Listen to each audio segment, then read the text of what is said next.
of the most sickening Nitro RS4 rebuild. Let me wait a little while till some of the viewers come in here in the stream, and then, well, we're gonna make a Nitro great again, I hope. So for those of you that were here yesterday, you saw this was one of the most beat up Nitros I have ever had on the channel. But when there is a sink, when there is a spare parts body, and when there is a toothbrush, you can make a Nitro engine great again. And today, we're gonna assemble it back together. Let me say hello to everybody that is here. We got John Hensley, Big Boys Toys, Eric and Matthew, Geo Mac, Monty, Kriska, RPM, Nitro Gang Queen, Melissa, Christopher, Copo, Bianco, how you doing? DJ Hero, what's going on? He goes, first time seeing a Viper on an RS4 chassis. Extra sick. Darren, how you doing? The one true Lord, what's going on? Picked up an exhaust from Facebook. Tell us all about it. So regarding this body, I know you guys are looking at it and you're like, wow, this thing looks real Viper-esque on it. Did you get bit by the venom? So there's only one little mini problem. I'm not gonna say what it is yet. If you guys want to take a guess, I'll let you know what the problem is. But basically the main problem is, this is actually, I think, you could tell based on this side, it's cut out for the exhaust for the RS4-3. Now, likely this was used on a different car. Obviously, you know, I had this body from like a while already, but this is a good opportunity to make it look good. What matters is the wheelbase seems to be okay, so I'm not too particularly worried, although hopefully it's going to be good when I put the wheels on. I don't know. Is it me, or does it look like the wheelbase is actually not okay? Sickening. Well, we will talk about that later. I have other bodies. It ain't no big deal. Now, I got people asking me, did I pick up that Nitro from yesterday? And the answer is I sure did, bro. Michael Sucha, how you doing? But today, we're not devoting time to that one from yesterday because, well, I got projects piling up. I got statues with goats. And I got Nitros on the table. I think the most important part here today will be the engine. As I get into it, I'll explain why. By the way, guys, I shopped at Tire Rack. Did you shop at TireRack.com? Anybody here shops at Tire Rack? I shop at Nitro Tire Rack. Kidding around. Let me see what you guys are saying, and I will continue. I appreciate you guys stopping in. Australiano, how you doing, man? So yesterday, this thing was real bad. Now, I actually spent a good amount of time today, and, well, I ate a couple burritos as well. I have a picture of the burrito. I'm going to wait a little while, and I'll show you guys the burrito, because the truth is, you never want to miss a picture of a burrito in your RS4. Wonder Bread, what's going on there, Wonder Bread? So I'm going to show you the burrito right now, because, listen, I'm not afraid of showing a little bit of burritos. Are you? No. So here you go. You thought I was kidding? I wasn't kidding. So that's me cleaning up that RS4 right there. And a pair of burritos. You guys thought I was kidding, huh? No, there's no kidding around. This is legitimate, real stuff right here. Burritos and Nitros. They go together. Like a horse and carriage. You know what I'm talking about? Al Bundy. There you go. Alright, we're going to continue with this chassis. Once I put the wheels on, I am actually a little bit worried. Oh no, you know what? It's just because the body is sitting... I have no body post in there right now, so it makes it look like it's actually not the correct wheelbase.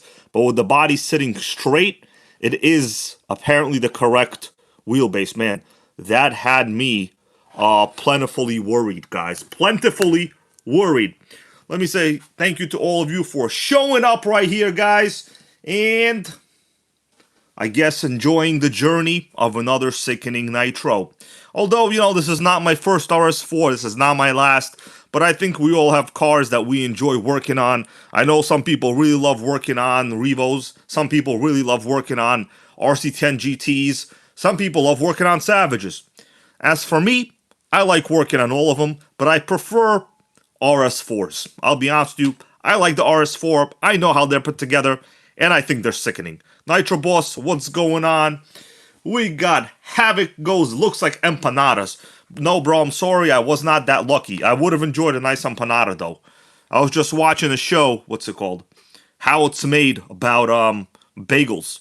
Got me wanting a bagel now. Although, to be honest with you, I don't particularly like bagels. That shit's just like empty carbs, you know what I'm saying? If you're gonna eat something, you gotta have some meat or some, like, high level of protein in it. Otherwise, it's a waste. Alright, bros. We're gonna continue. The most important thing I want us all to kind of focus on is, that is a sick paint job. Come on. The body is basically kind of clean. It's not fully clean. We got Mark. How you doing, dude? Mark is at a wedding, but he's also watching some Nitro content. I appreciate that, bro. What are they serving at that wedding? They got any stuffed cabbage? I don't know why. It's kind of cold in New York. I want some stuffed cabbage for some reason. Don't ask me why, bro. Just accept it. Just accept it. Stuffed cabbage, you know? All right.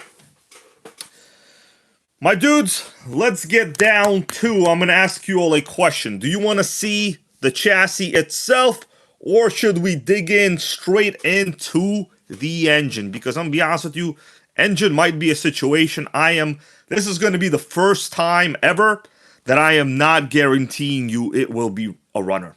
And that is something that I almost never say. The first time ever that I'm not sure whether it will run. Anybody here want to remind me why I said that? We got JD Acosta. How you doing with the 2-speed Saturday Nitro gang? We got Dan and Mads. Thank you, bro, for being a long-time channel member. It goes to all of you as well. Rob Daly, how you doing? He goes back to working on the RS4. That's right, man. All right, John Hensley goes pitted cylinder. Correct. Ben goes piston issues. So why don't we start off with taking a look at what I think is going to be the likely source of maybe a problem in the future. I'm going to ask you all a question. This is the piston and sleeve. Do you notice the Salient? How you doing there, Salient? Happy to see you here, man. You go serving up some Traxxas with a side of Nitro. You could say that, dude. You could say that, and you did say it, and you're the man. Max Boogie, what's going on? He goes, I found a pinch pin for my Savage XL. Bro, congratulations, you needed that pinch. You know what I'm saying? Pinch bolt. The pinch bolt, it's called. But good point, good point. Everyone knows what you're talking about, because you're a genius. Alright, anybody here want to point out what they think is weird about this 15FE? If you've ever dealt with a 15FE engine, you would know that these connecting rods are actually brass. Does that look brass to you? That is definitely not brass. I don't know what that is, but there is an oil hole at the bottom. And yeah, Christopher's correct. This is not a brass connecting rod. When I noticed that, I was like, oh, MG. Okay, not good. So the reason it's not good, maybe it's not bad, but it's not good. I was thinking, what if the piston isn't even from this engine? So I removed the piston. I got it oiled up pretty good, actually. Let me do a little quick zoom in on this. And we'll put the light on. And we're going to get a real HD view of this. So you might remember yesterday the sleeve was highly pitted on the inside. So after cleaning, you could tell like the layer of the plating material is slightly come off. But these are ABN sleeves, so they're basically nickel material. It's kind of a soft material. I think even if like the material comes off, it will still run. These engines still run even with like kind of low compression. So might not be the end of the world. There's really only one way to find out if this will work. And I'm going to say something here I never thought I would say before. I think if this piston was more at the top, it would have saved this engine. But it's still a mystery. I wasn't even aware that they made non-brass connecting rods for these. It's kind of a mystery. Anybody here ever seen a non-brass connecting rod? I personally have never seen it in my life. Every 15FE engine I've ever looked at, it was an obvious brass connecting rod. All aspects, how you doing, man? Happy to see you. So I'm going to wait a little while and we will begin the reassembly process. What do you guys think about that? I was looking for another 15FE, maybe for parts. The problem is, all of the other ones I have, they're also low compression. So it's basically a waste of time. It's going to be one of those trial and error.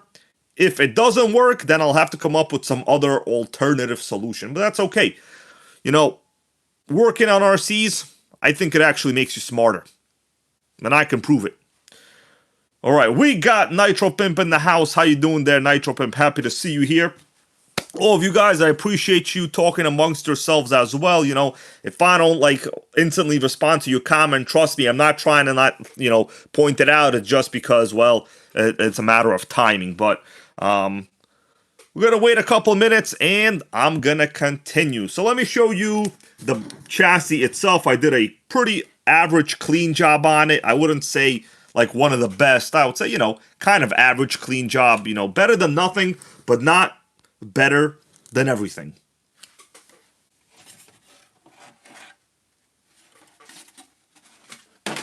Alright, so here is the chassis.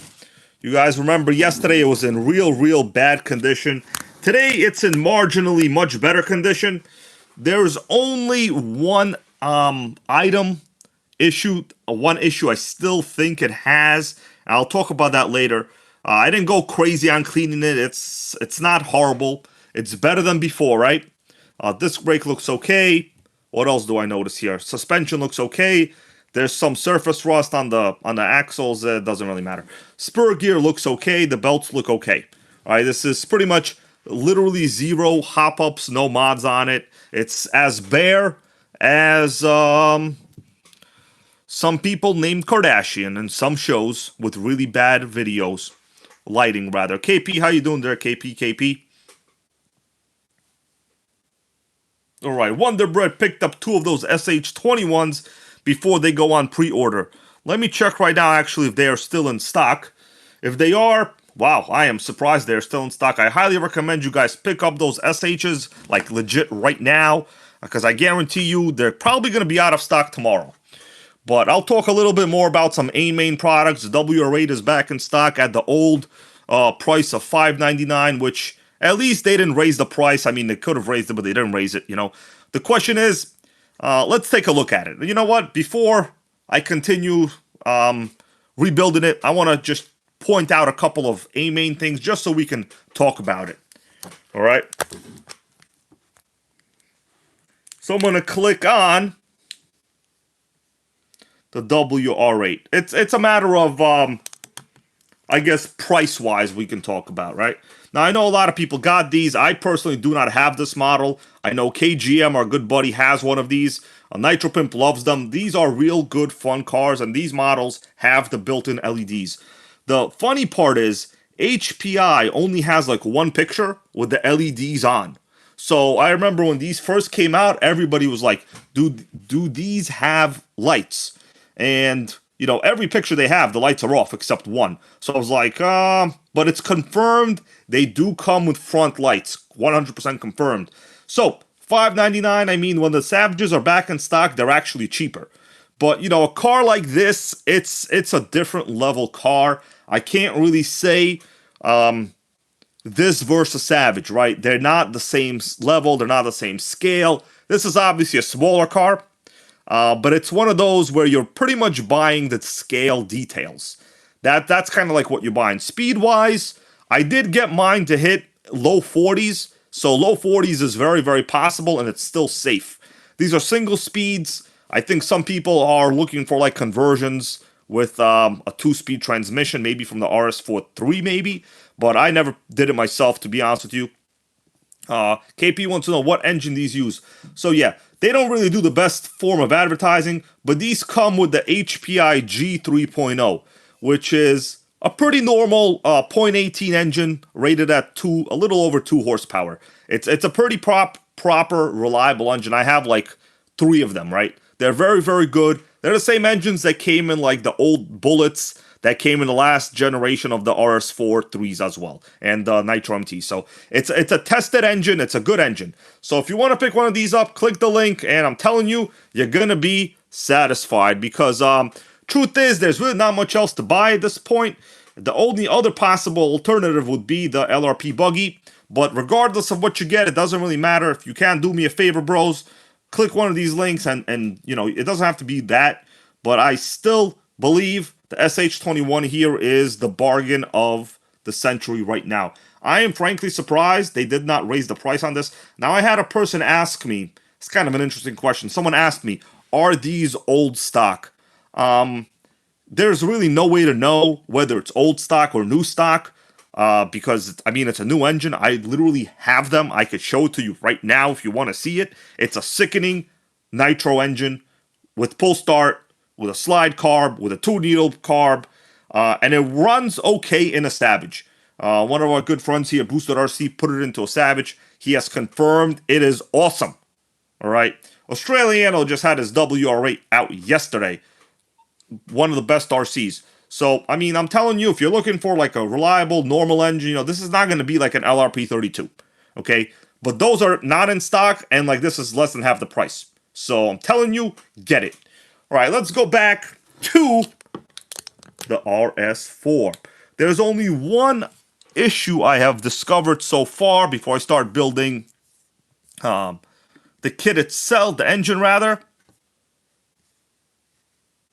Who wants to take a guess? It's on the chassis. There's one issue with the chassis I have discovered so far.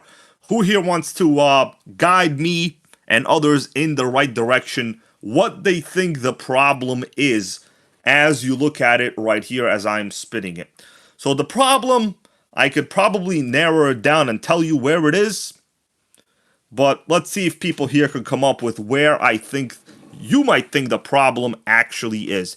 But you gotta admit it, it's cleaned up not bad, right? Can we get a hell yeah for the cleanup? You know, I don't go too hardcore in the cleanups. I basically throw this in the sink, put some, you know, soap on it, get like a toothbrush on it, and it's fine. Like, you know, some people want to do a little more, some people want to do a little less. It's no big deal. All right, Nitro Pimp goes, the belt is touching the bottom of the chassis. So that's actually kind of normal. We need a little bit of a belt tensioner here. You are correct. That's one issue, but actually not the one I was thinking of. So Nitro Pimp, smart guy, but not what I was thinking of.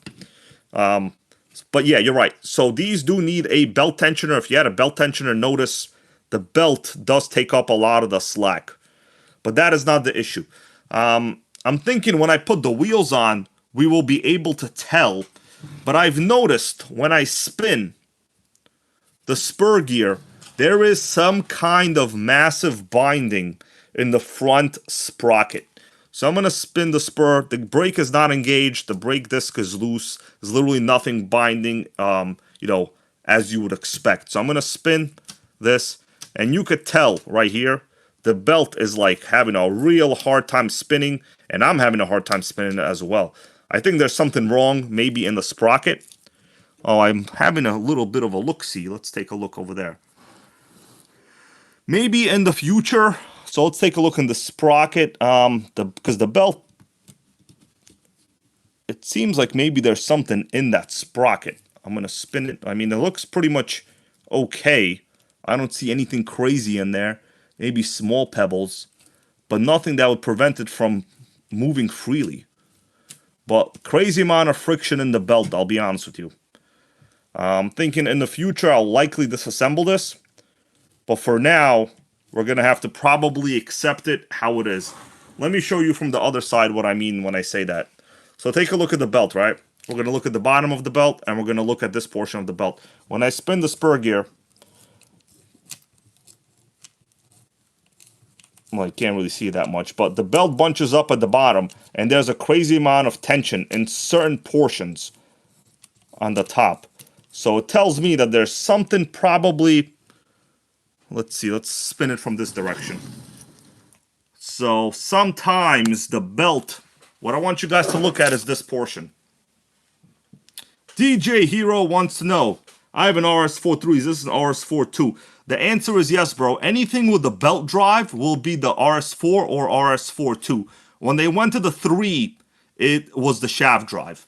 Big Boys Toys goes, it could be rusted pulley bearings. Highly probable as well. But for now, I don't think I'm going to take a look at it. Let me just spin it to make sure the belt sits straight. but I could tell it's having a good amount of tension applied to it, which is not very normal for these things, especially with no belt tensioner. It should spin very, very freely.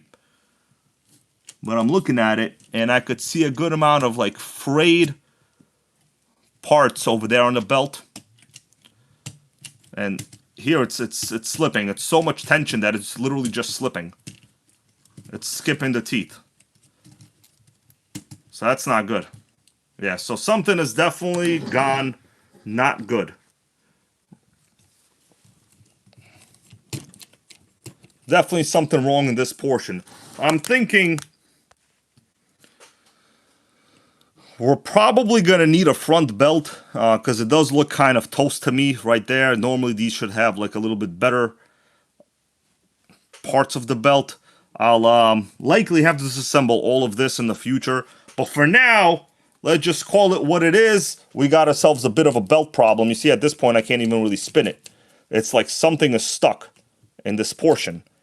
And I can tell because the bottom, when I push it, huge amount of tension. That means the belt is somehow being stuck in this front section, I believe. Ugh, I can't even spin it now. It's stuck. What do you guys think? Should I disassemble it?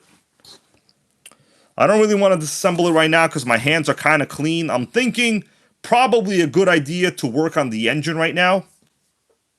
What do you all say?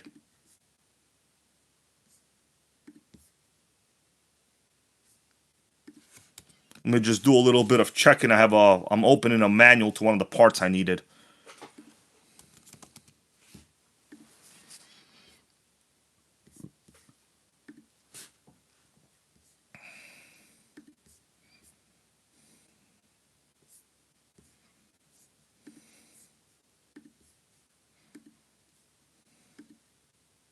Dan, David Diaz, how you doing?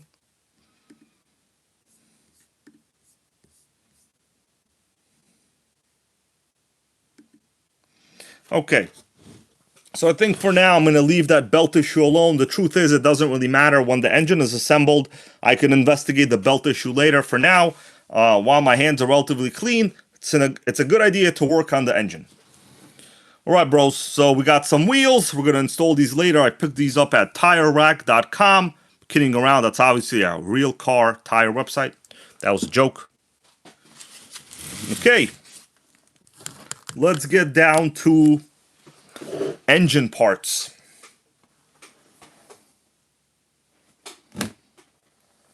Question is, where is the silicone? Okay, I got the silicone right here. Alright, so I've cleaned pretty much as I can, you know, without going like a little too crazy on it. We got the pipe. The pipe came out looking pretty good. Not bad, right? So yeah, guys, I'm going to check the front diffs later on. All of that separately. For now, I just want to get the engine in or else it's going to be laying around here pretty much for a long time. And I don't need it to be laying around a long time. Alright, let's connect this for now. Cleaned up the header as well. Check that out. Come on. That's way better than it was, huh?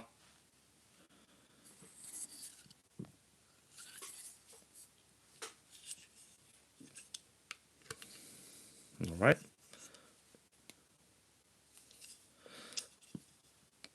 There we go. Rocky Mountain, what's going on, man? Happy Saturday night to you. We got Pyro Tony over here, cousin of T-Max Tony, except the Pyro version.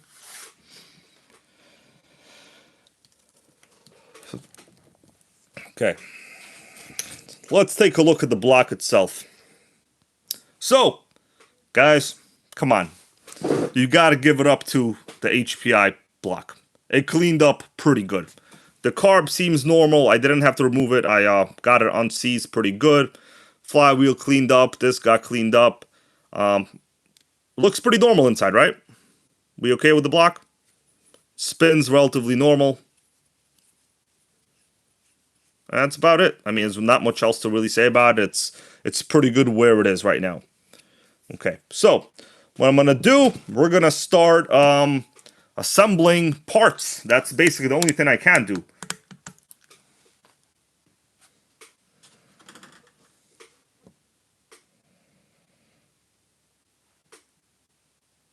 Jester Angel, what's going on, man? Happy Saturday to you. All right, Michael Sucha is here with us. All right, so this is what I was worried about is the piston wouldn't move, but it seems to be getting. Well, I mean, I can't tell if the compression is because like the sleeve is pitted. It's possible that because the sleeve is pitted, that it's causing it, friction that is kind of appearing like compression. AMP Racing, how you doing? Welcome back, bro. For those of you guys just joining in, this is the HPI from yesterday. I stayed up pretty much till 3 a.m. in the morning, ate a burrito, washed it, cleaned it all day, and I'm here with you right now. What do you think the Electric Armor Gang did today? What do you think they did? Looked at spider gear diff parts? What do you think they looked at? Shims? Maybe they looked at like another ESC because their ESC burned down. What do you think they did? Researched what connectors they need? I did none of that. I did 0% of that. All right. Pyro Tony goes, so is the chassis bent? Is that why the belt rubs? The chassis does appear to be straight. I don't think the chassis. Rock Perry Jr., how you doing, man? Rock Perry Jr. goes, does it matter how far away the header is from the muffler pipe on different engines? So I'm going to answer that like quickly moving forward. Generally, yes, it does matter.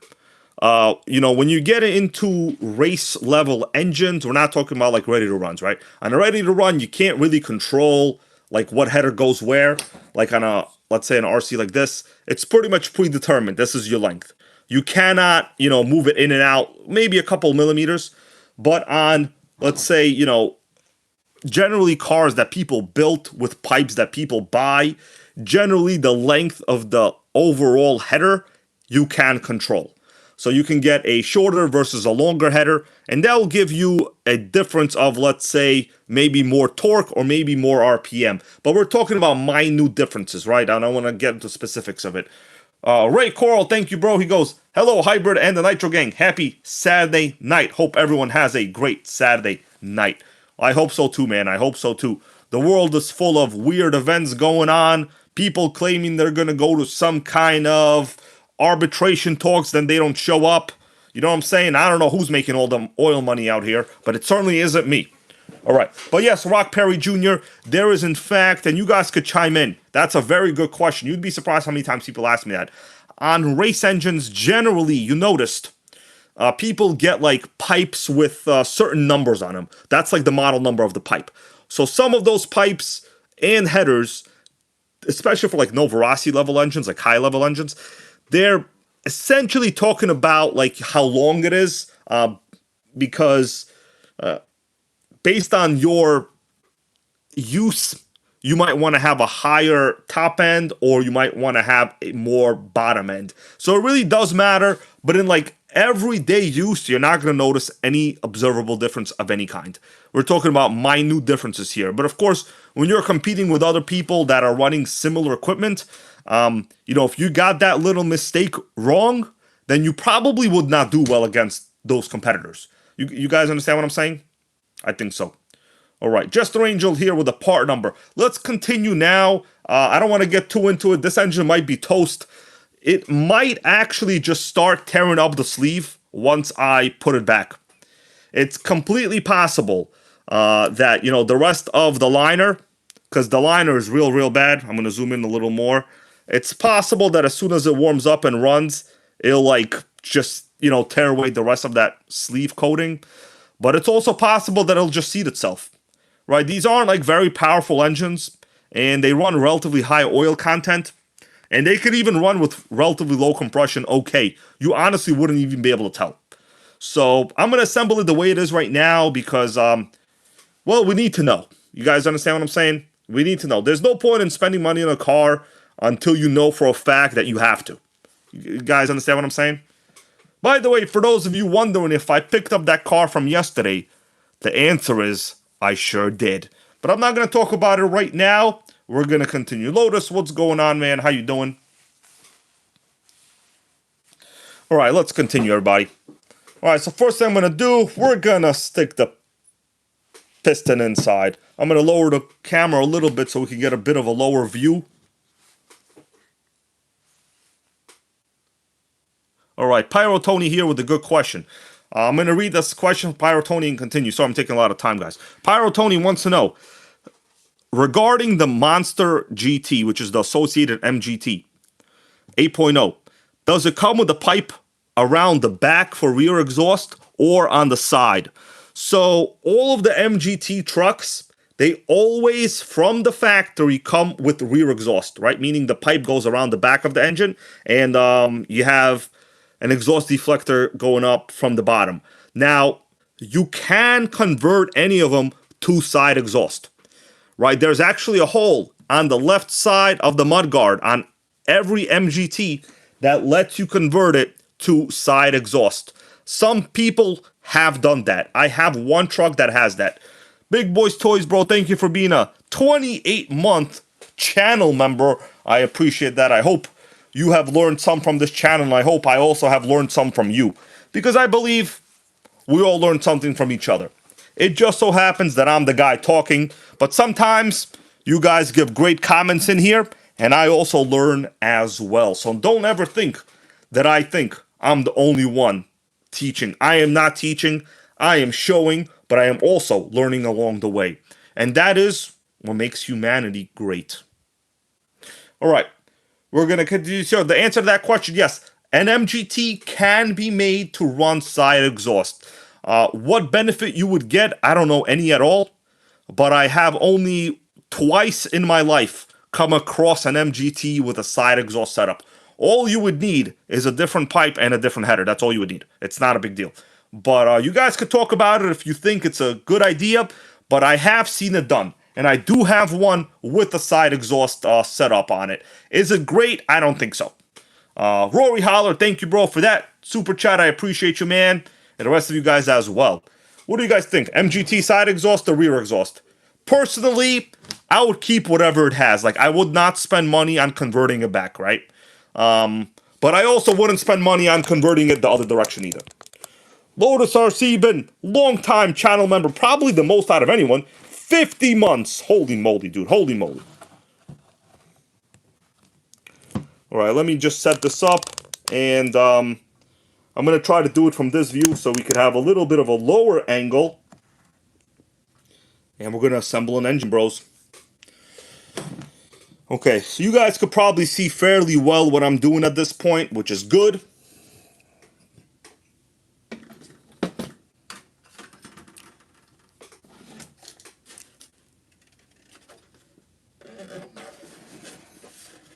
Appreciate you guys showing up today.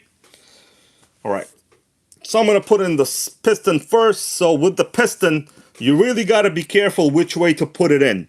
It can only go in one direction. And considering, I'm going to ask you guys a question. This might be self-explanatory, might not be self-explanatory. Assuming this is side exhaust, which way should this go in? Your choice is, this is position 1, this is position 2, meaning flipped. Position 1 or 2, assuming we have side exhaust on the side. I mean, side exhaust on the side. Did you hear what I just said? Just repeated my own dumbass statement. Okay, who says position 1 versus position 2 is flipped? This is very, very important. Not something people think about with side exhaust engines, actually. Next level, RC Savage, how you doing?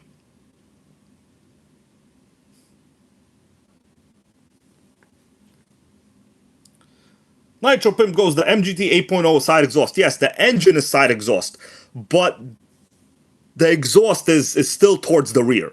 But you're right, the MGT 8.0 is a side exhaust header. Alright, so it's going to be position number 1.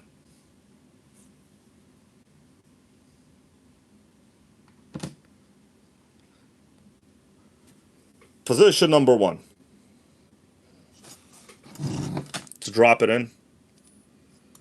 Rob Fuller, how you doing, man? Long time no see. Happy to see you here, bro. Thank you for becoming a channel member again. All right. Rob Fuller, the man. Okay, we got the piston in. Everybody say hell yeah to Rob. Ron Fuller, mispronounced it. Sorry, Ron. Sorry, Ron. All right. We got a question here from Rob Daly. He goes, if it was your last time using a Nitro RS4, would I go with the RS4 belt drive or the shaft drive? So the question here is, do I prefer the belt versus the shaft? It's a good question. The shaft drive is a proper car. It's a proper car.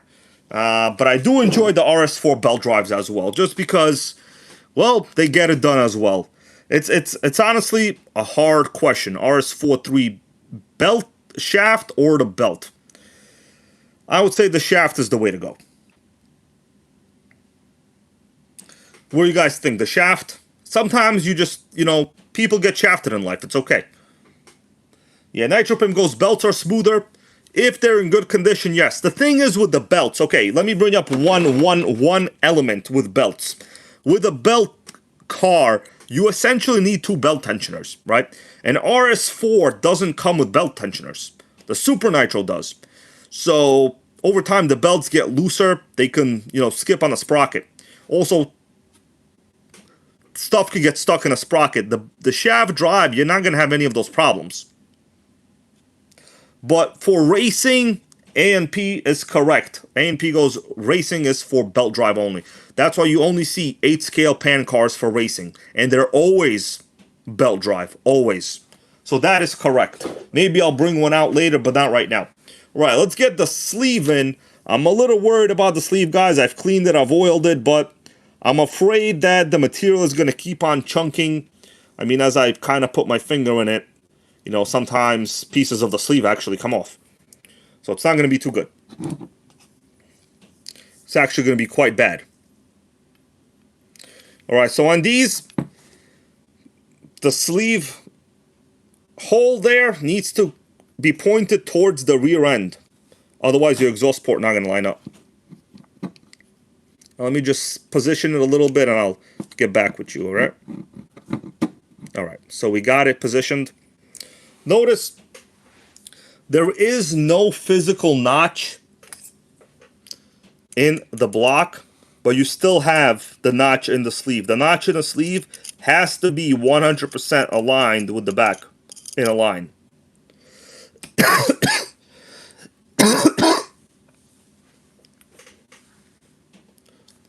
Storm Chasing Jaden, how you doing? Recommends I check this engine before putting it into the chassis. Installing the engine really isn't that hard. I don't mind installing it. It's a good way to test the whole system. Obviously, I'm not going to run it. But let's get this in. We'll get a little bit of oil. You always want to check to make sure your exhaust port, you see right there, my exhaust port lines up. Believe it or not, I've worked on these where, someone put in the sleeve crooked and like half the exhaust port was missing. Well, covered rather. You can't really be missing. It's going to be covered. Alright, so here's kind of the worry part.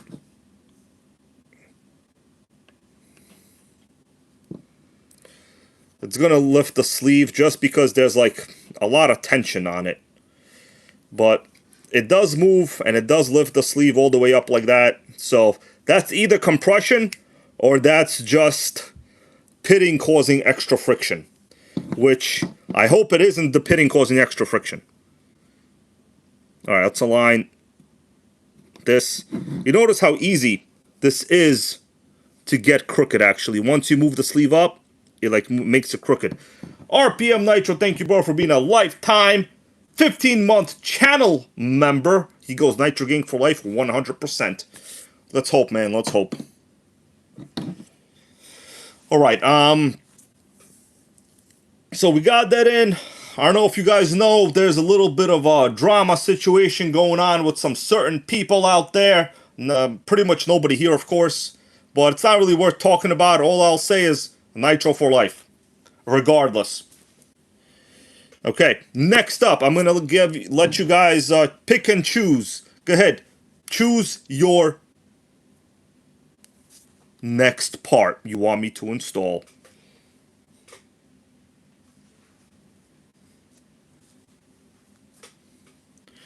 I'm thinking in terms of, doing things in order, it's probably a good idea to put the head on next. You want to know why I'm going to say that? So the thing is, otherwise this sleeve is constantly going to get pushed out no matter what I do. A&P goes back plate. Normally I would do the back plate, but at this point I'm going to do the head because this sleeve, it's not notched. So every time I move it, it's going to move the position, you know what I'm saying? All right, so I cleaned it up pretty good. I mean, you know, it's not 100%, but it looks okay on the bottom. I mean, I can't say it's terrible. Let's install it back in. We're good with that, guys? Uh-oh, where is my...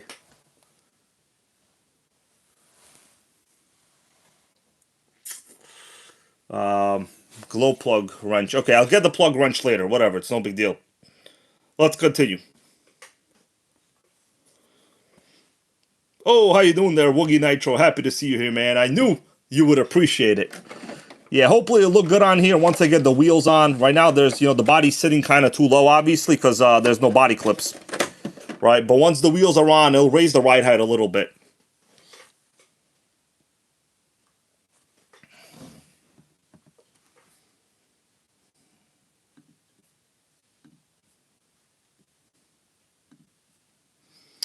Alright, so I'm going to put the head on just because, like I said, it's easier for me to do at this point.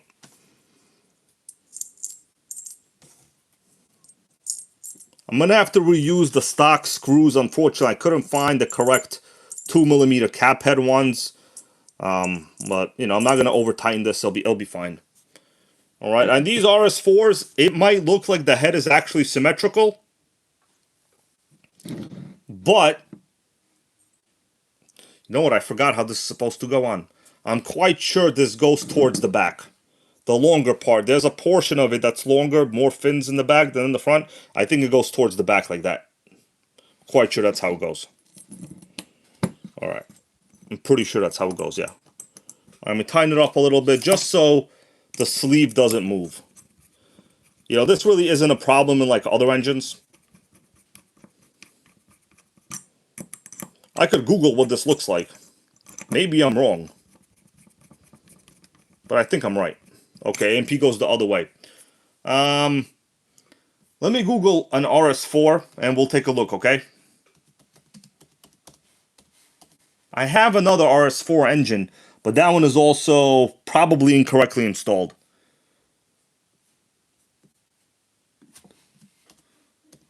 I'm Googling the picture right now. Alright, so normally, when it's positioned this way, the exhaust is this way. Hold on. Okay, we got to take a better look at the picture. Alright, here we go. Alright, so when the exhaust is facing to the right... okay, yeah, it's wrong. It's wrong. Alright, bros, it's wrong. I got to redo it. Good thing I didn't tighten it. It's alright. Good thing I looked, and good thing you guys told me. Yeah, normally, you know, when it's in the car, I would probably know. But it's not like I do this on a daily basis. Alright, so it's gonna have to be... I'm gonna remove it. RPM, thank you, bro. He goes, coffee fund. We're gonna add that in there, bro. Thank you, RPM. I'm looking at the sleeve... no, the engine. So the pull starter is this direction. That means the head goes this direction. Yeah. Okay.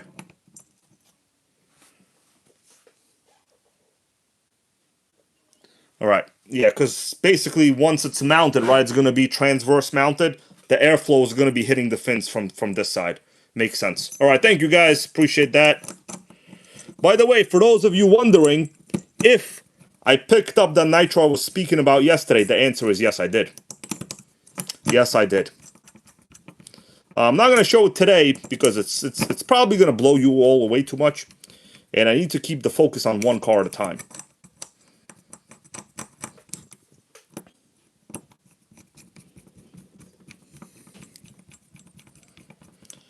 Alright, not doing too crazy. I'm assuming this engine probably will go bad once it runs a little bit because the sleeve coating is pretty much destroyed.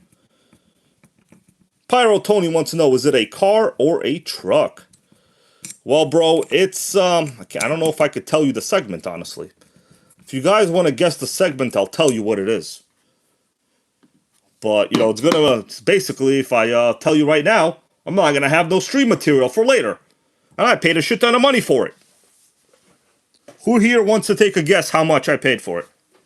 Alright, let me just make sure. It's not very tight right now, and I have no glow plug. Alright, so the piston does move inside. I would say there's like a good amount of friction, but not enough to make it like real bad. Alright. Satan's Rage goes 230. Pyro Tony goes 400. Next level goes 300. I'm going to field a couple more guesses and I'll tell you. I actually paid a good amount for a used car. I usually don't pay that much.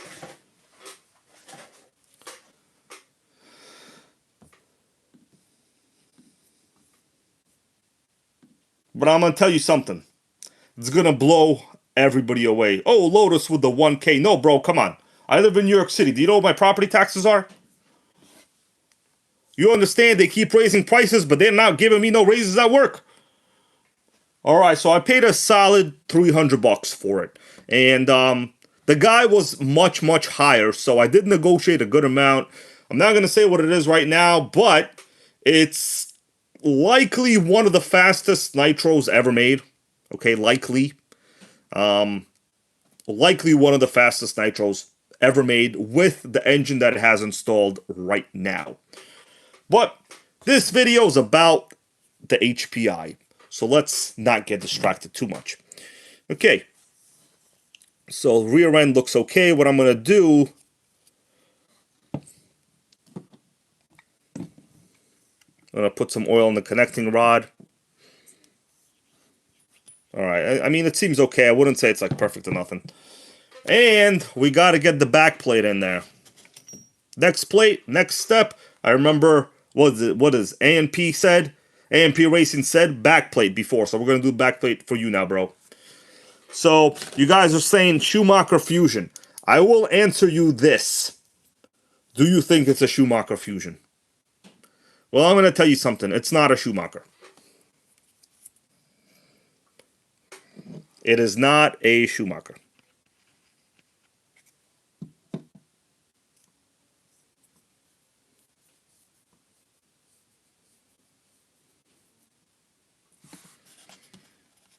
Alright.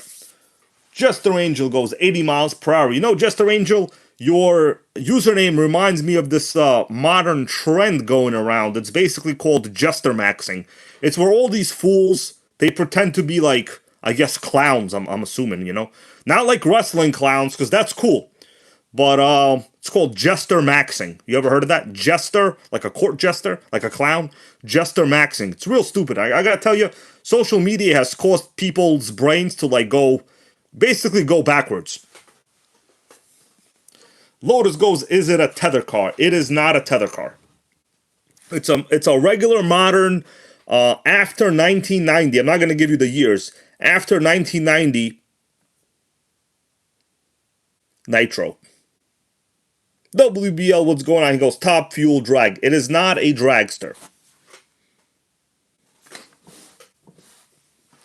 You guys saw this new, I guess, thing that, like, young morons like to do. It's called, what is it called? Something with the walrus? No, not the walrus.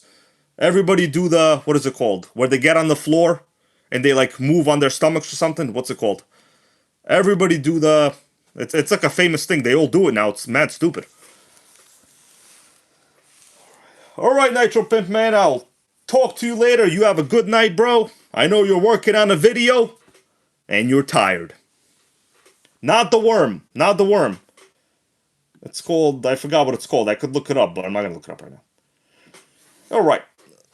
What I'm going to do now, I'm going to seal the backplate. Problem is, these old engines have paper gaskets. That's a major problem.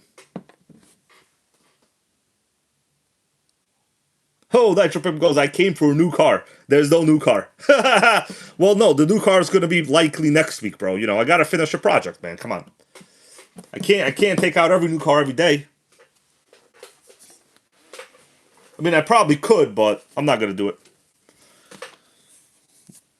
Ben here with a good option. All right, this thing is not good.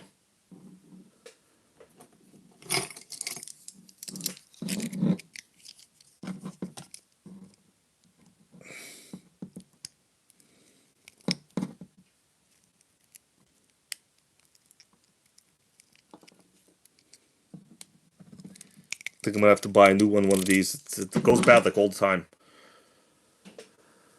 Everybody do that. Damn it. This tube is old. If this don't work, it's not gonna be too good, bros.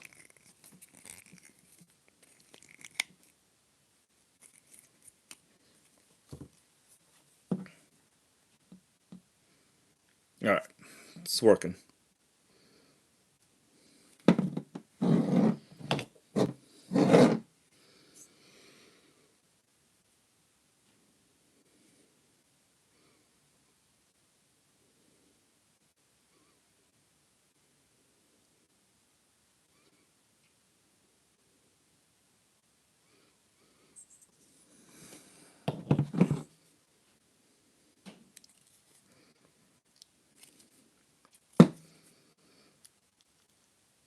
Ah, damn it, it's stuck again.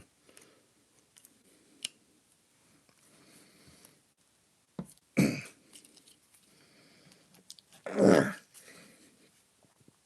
on, I just need a little more.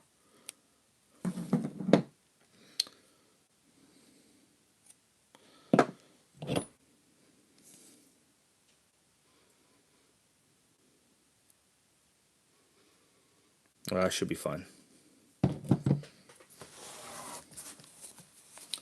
JP, how you doing there, JP?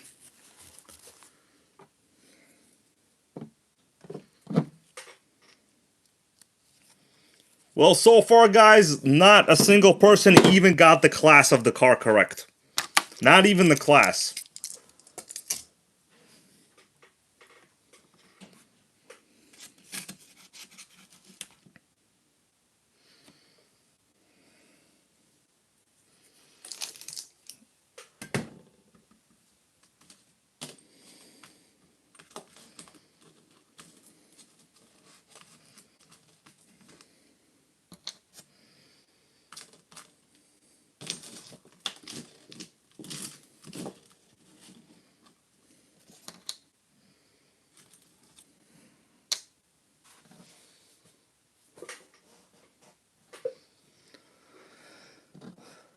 Lock and prop.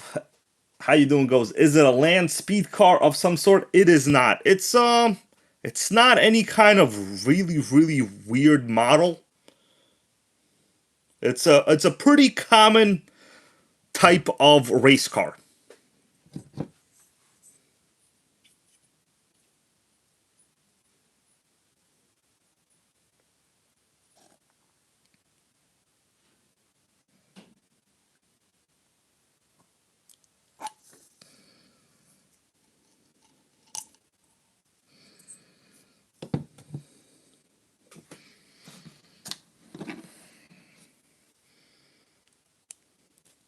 Donnie Marks, how you doing? Team Orca, I am not familiar with that model.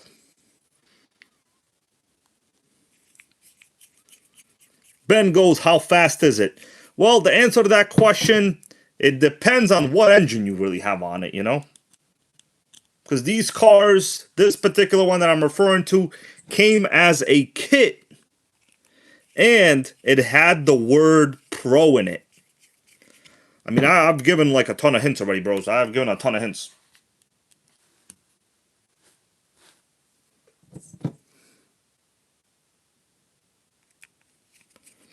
So you guys talking about a lunchbox. Back when I had my lunchbox on the stock electronics and just a small 3S, I was able to hit, I think it was 30 miles an hour with a small 3S and a mild modified brushed motor. JP goes, is it an RS4 Pro? It is not, bro, but good question. Good possibility, but it is not. It's not an HPI.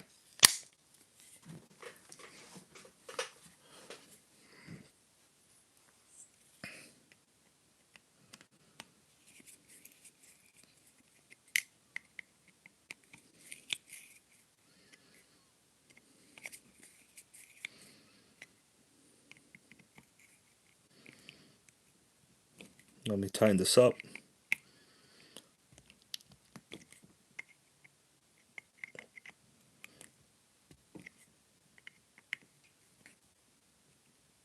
It should be good.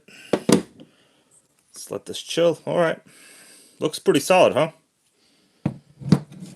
Well, by solid, I mean no acceptable. I don't mean great. Just acceptable. Donnie Marks goes, is it a Schumacher? It is not a Schumacher.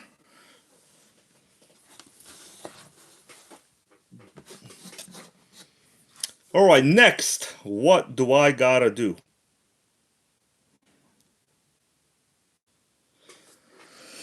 Next, I'm thinking, let's get the clutch bell accessories on.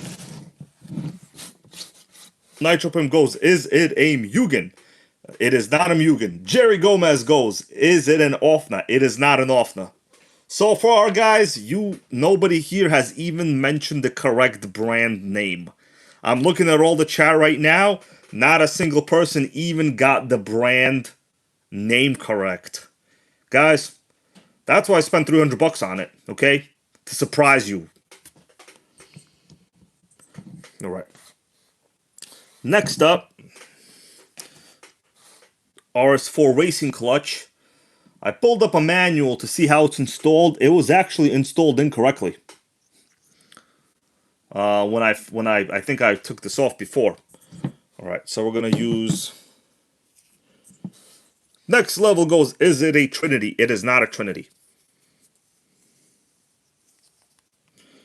What do you guys think? Use the middle hole? I'm gonna use the middle hole.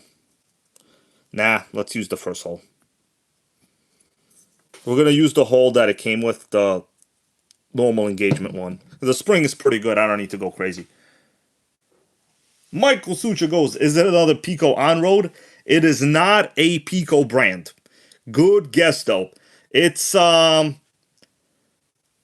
brand of a car that I already do own, but not the same model. Nowhere close to the same model. But it's a brand of a car that I do already own. RZ Adventures, how you doing, bro?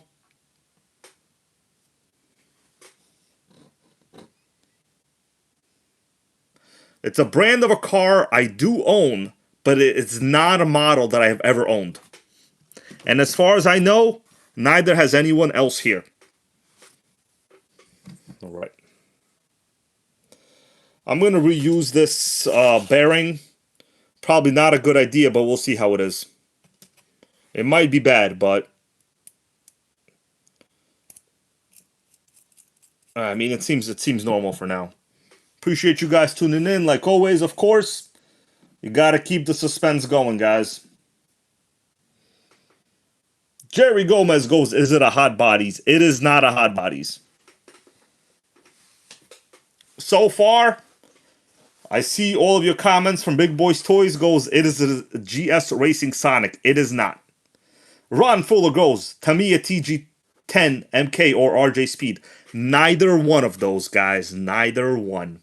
But you have some good suggestions. All Aspects goes RC500. Well, RC5... All Aspects, no, because I already have one of those exact models. But you were on the correct hint train. I think All Aspects did name the correct, I guess, answer based on my hints. Because I did say it's past 1990, although RC500 is before 1990. It's questionable. Okay.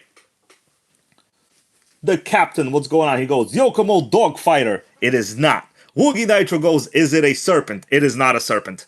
Well, my dudes, I'm going to have to cut off the guessing because if one of you guessed correct, I'm not going to be able to say it, So let's cut it off right now. I'm not going to field those questions anymore. All right, because someone's bound to get it, but I super highly doubt it. Like, I didn't even know these cars existed. So I doubt anybody else would know, really. All right, let's assemble the clutch back.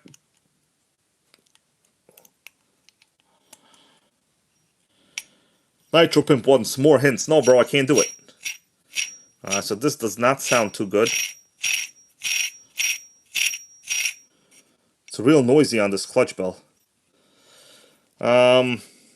Thinking what I can do to make this less noisy. Anybody have any ideas? Obviously, converting this to modern bearings would be the only good thing to do, but I don't happen to have any of those right now.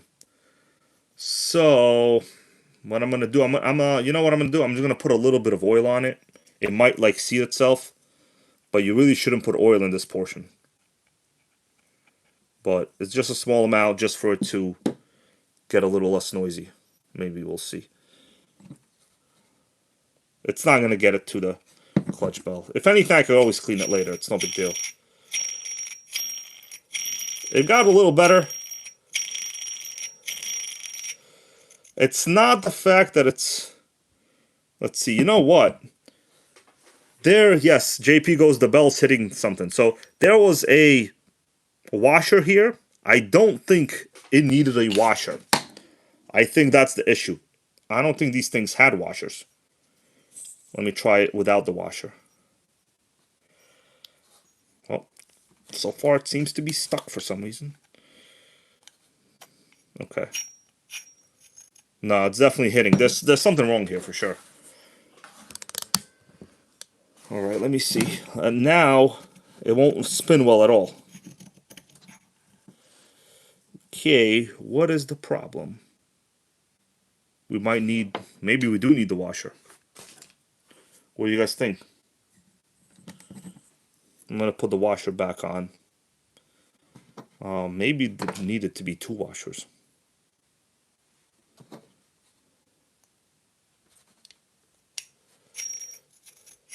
mean, that's okay. It seems normal.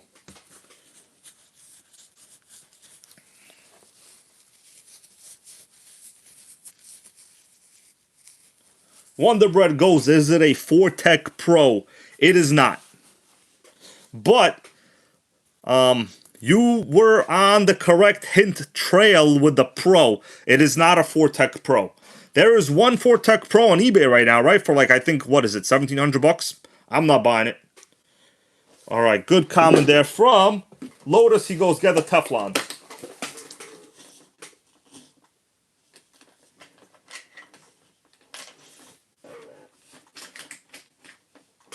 I'm looking for the Teflon. Hold on, hold on.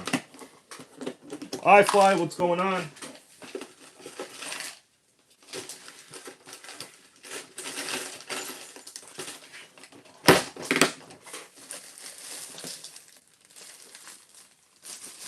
It's always a mystery when you're looking for the Teflon washers. Alright, here we go. I'll try one of these awesome Traxxas Teflon washers. Pretty much the best so far I've come across for all clutch bell applications.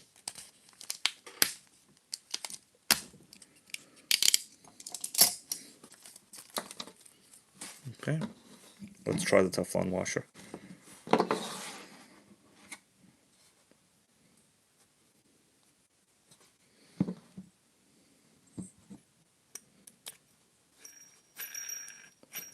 Oh yeah, much better. I'm thinking if I could replace 2 washers instead of the metal.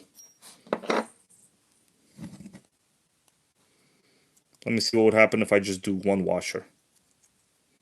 It might need 2.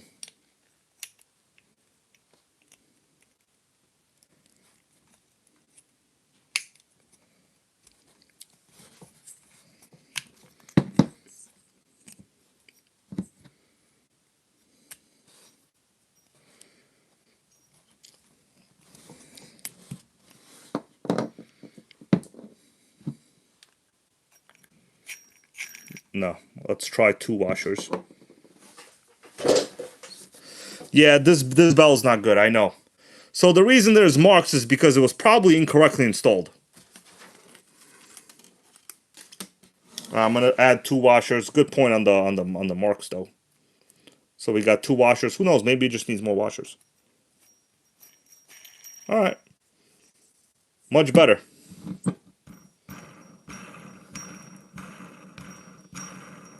Much better. Now that's what you want. Ray Coral goes, is it a land jump? It is not, bro. It is not a land jump. Alright, so right now we got no rubbing going on, but I'm just worried. The problem now is, I'm going to zoom in on this, guys, and you tell me if you know what I'm talking about. Right now, that's too many washers. Notice our needle bearing is actually sticking out beyond the crankshaft part. So that's actually not going to work. 2 washers is not going to work. There's some kind of setup issue incorrectness here. Alright, because this has to sit not like this. Alright, what I'm going to do, I'm going to remove this. Let me make sure I have the pilot nut tight. I might not have the pilot nut fully tight. Let me just make sure I have it fully tight. Yeah, more washers is not going to help in this case. Let me go get a tool.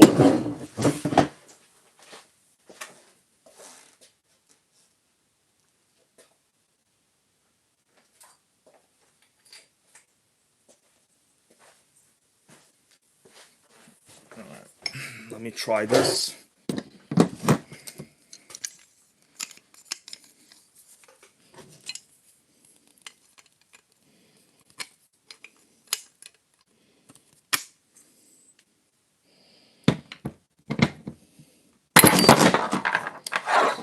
Gotta open this more. Let me do this off camera. Can't do everything on video. It gets sloppy.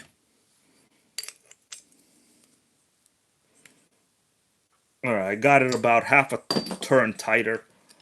There's something going on with this assembly. Like, for sure, something is going on with this assembly.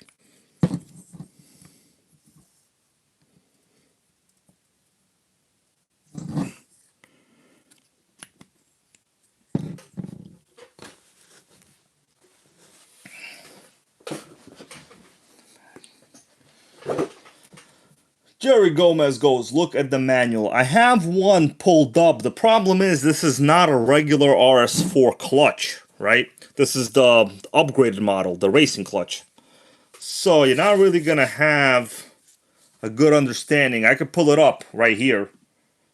Let me pull it up for those of you that want to see.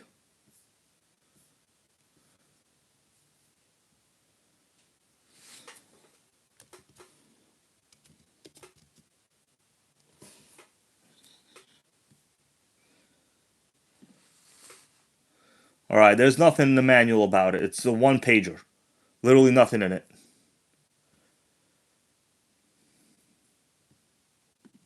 There's nothing in the manual about it. So, I can't simply try a different clutch. I have to use this clutch. What's up there, Dolo Brolic? How you doing, man?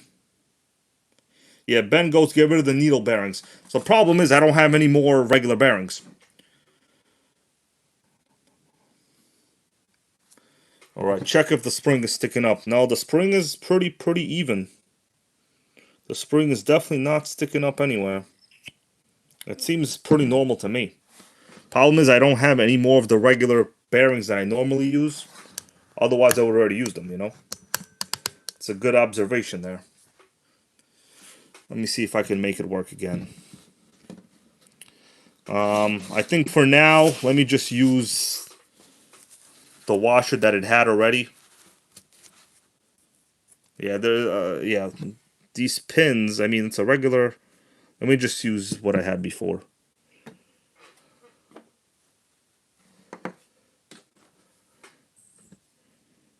Let's see what happens.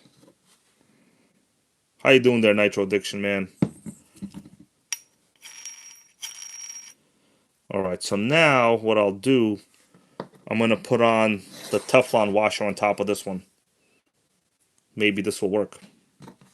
Who knows, maybe it'll work. Could be in combination. Now, it pushes out. The reason it matters is if your needle bearing is pushed out so much, it's, well, basically, I guess you could still make it work, to be honest with you. Let me try if this will work. It might not work. Alright, so if you put this washer on top, right, the thing is if you put this washer and then you press on it, this is not gonna spin. That's the problem. That's why you can't do it. You need the needle bearing to sit lower. How do I get a needle bearing to sit lower?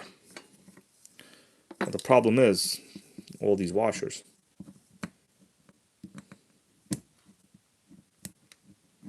Let me try it with just one washer. So vintage nitro problems, guys. Yeah, this way it's rubbing the inside. We could all hear it. It's not. It's too low. Need it to be like a little bit higher, like that, but not that much.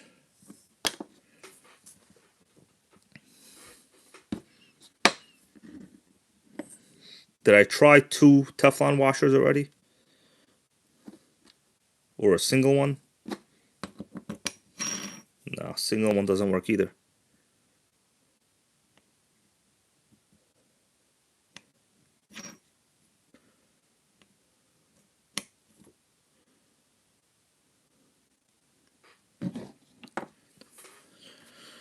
All right.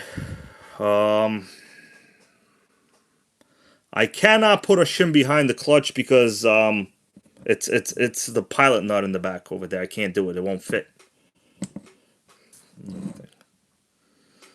Let me dig around, guys. I might have. I have to dig around for the old bearings. I might have them, but it won't be all of them. But I might have some.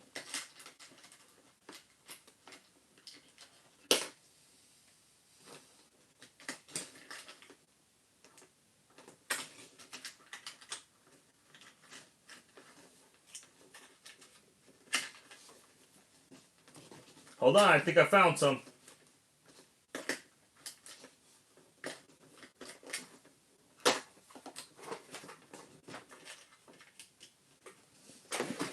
All right.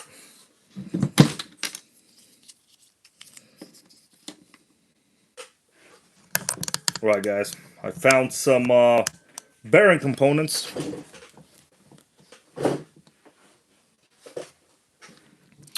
What I really need is one of the flange bearings.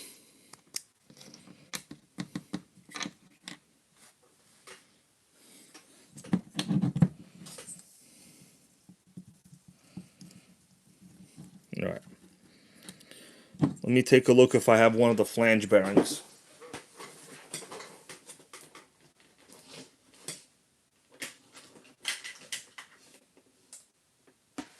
All right, found one flange bearing, baby.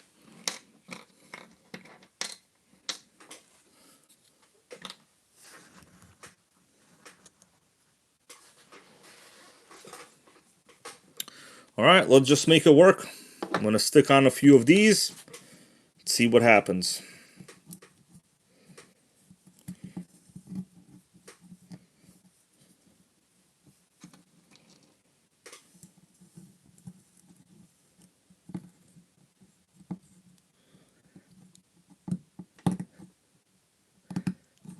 Oh man, they don't seem to go on too good. Give me a second. All right, got it. I got 2 in there so far. Let me just see how this clutch bell sits.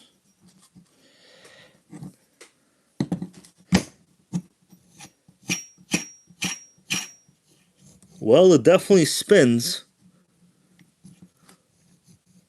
It's too low. It's too low. Gotta raise it. It's still too low for some reason. Why is it having such a hard time? I can't even get that bearing out now. Weird.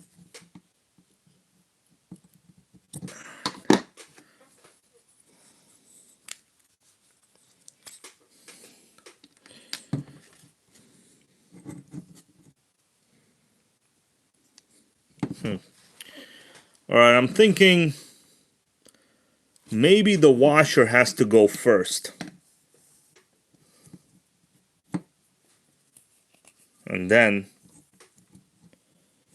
maybe the washer goes first and then the bearings. Let me try that position. Yeah, the shaft is just not very good. I need to sand it a little bit, so I'm saying.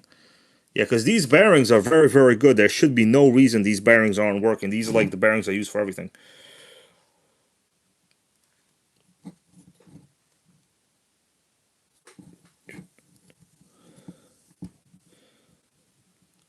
Let me try some of this.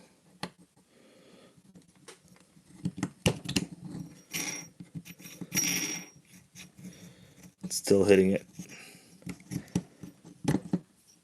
So you guys are saying washer behind the clutch nut. So you can't, on this particular setup, it's not that easy to put a washer in. And that wouldn't do anything because our flywheel would still be sitting in that position. So what would that do? Man, you guys are making me hungry here in the comments. Some kind of situation. Let me think about this. We got Vero hit. How you doing? He goes, I have a RS4-3 drift. What's the difference? Compared to this, you mean? RS4-3 drift is a shaft drive car generally. I have one. I mean, it's a completely different model, right? This is a RS4-2. That you know, the drift model is a much better model. All right, behind, people want me to put a shim behind the clutch nut. That's not a bad idea at all. That's a great idea, actually. All right, let's do it. Okay, so the idea right here is to raise the clutch nut forward. The problem is, let me remove it. Let's see what we got. Okay, hold on. Give me a second. I can remove the pilot, the clutch nut. That might work.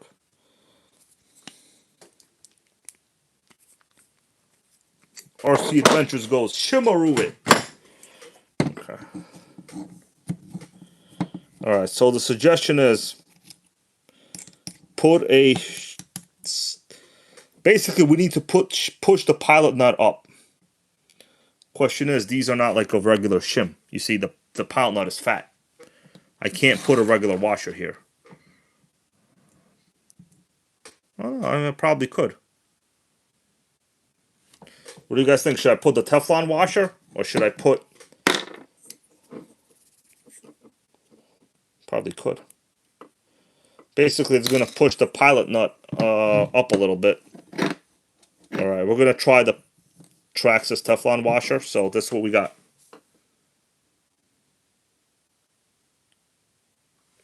Let's try it.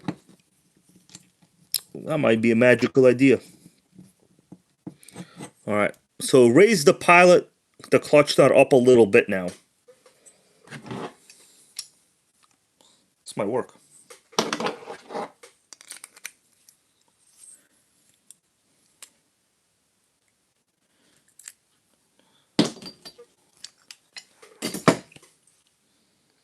Okay.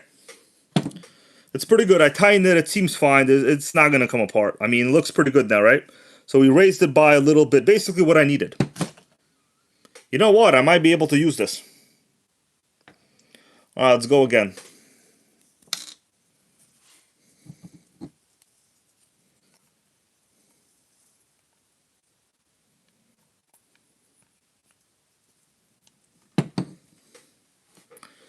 Now that it's pushed up a little bit, it might seat better.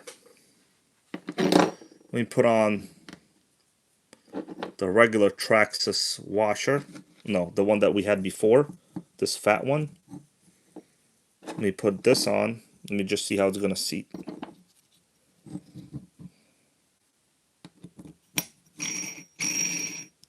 Well, it did push it up a little bit, but we're still hitting the flywheel, obviously. The pins are still hitting it.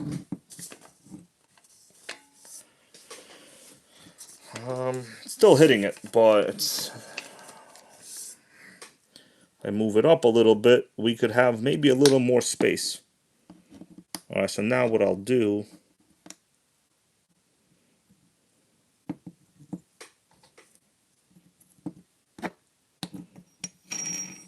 Well, that's not really going to do anything.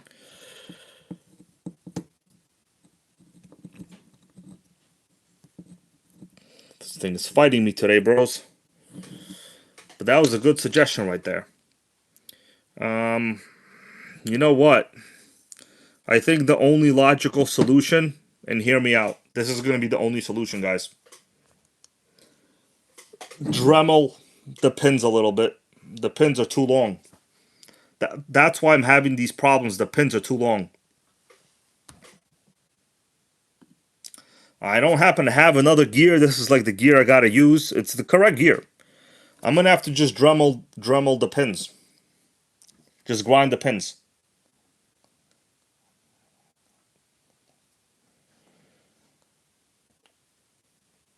Alright, what if I put 2 washers behind the nut? Well, more like over here. Let's see what happens. Alright, that's better actually. Alright. I think we might have ourselves a winner. It took 2 washers.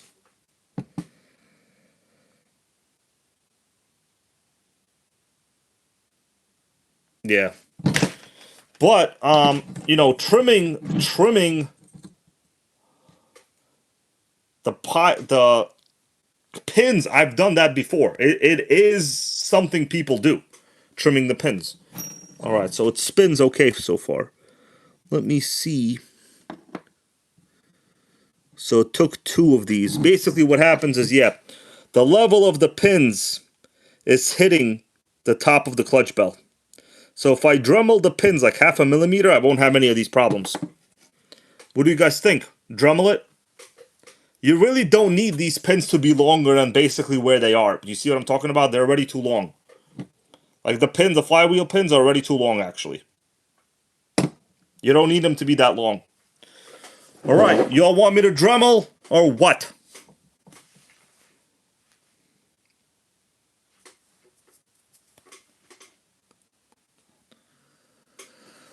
Alright, some people are saying the pins might be uneven. Yeah, it does appear to actually be one pin is crooked. That is a good observation. JP goes tap it in. Alright, you know what? You guys are right. Whoever suggested that, you're genius. Let me try to tap. Yeah, this one on the right seems to be out. That's an observation. Let me try to hammer it in. If it goes in, it'll go in. You know what? I could just basically just use a wrench. Let me wrench it in. I'm just going to put some wrench pressure on it. I've actually come across that before and I totally forgot. Damn, fixed it. All of that. You guys are correct. The pin was freaking out. Look at that. The pins are even now. Sick. I moved the pilot nut out. Whatever. Let's just put it back on. Alright, it's going to be good now. Let me go back to 1 washer. You believe that, what we just witnessed right here? That was a discovery and a half. Yeah. Now it's basically perfect. You see that? Yeah, true RC, thumbs up. Thank you, bro. Yeah, the pin came out. There's a high possibility the pin will come out again.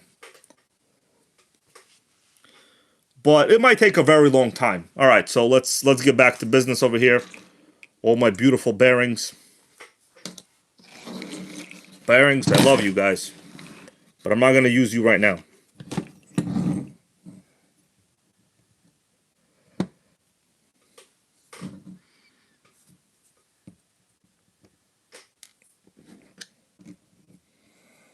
Alright. And the screw. You know what? I want to use a different screw. I mean, that was some discovery, actually.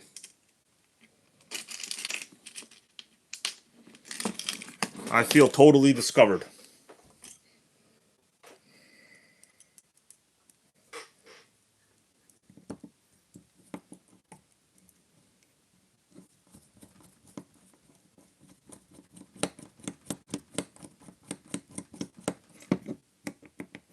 Now we need another bearing. Washer.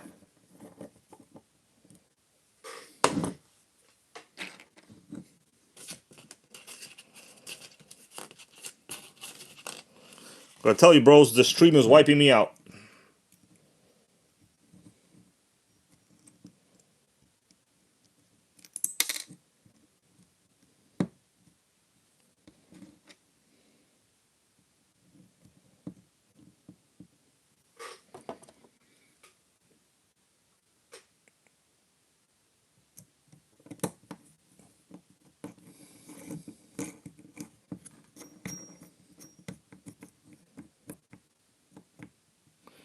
Alright, so the problem is now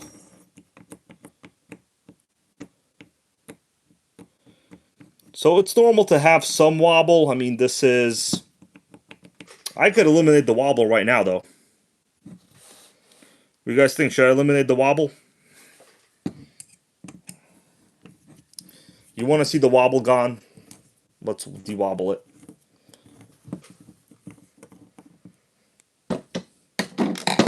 This is actually like the most annoying part of this. So we're going to de-wobble it. Get ready.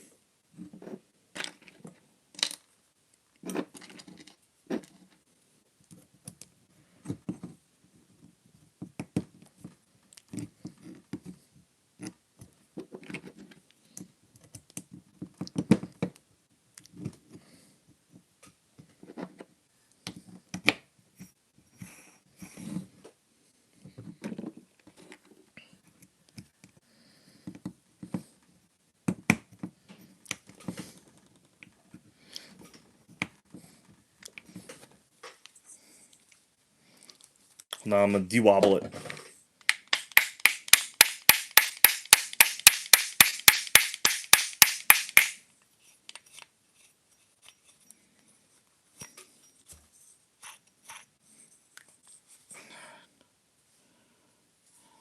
Almost good.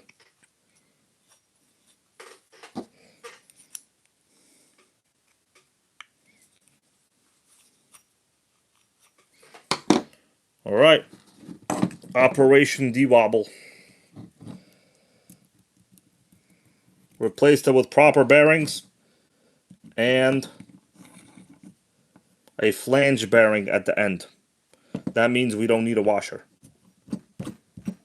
It spins. I mean, it'll loosen up a little bit. It spins. Are we good? I mean, there's definitely no wobbling of any kind at all now. There's zero wobble. I have de-wobbled it. Bros, it's de-wobbled 100%.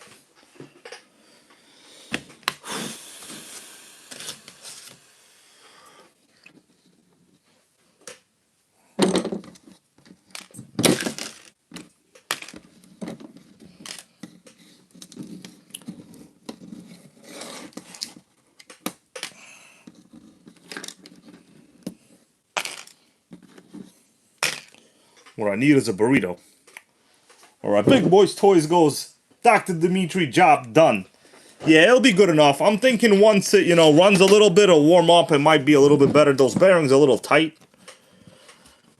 But it'll probably seat itself. I mean, look, it's spinning.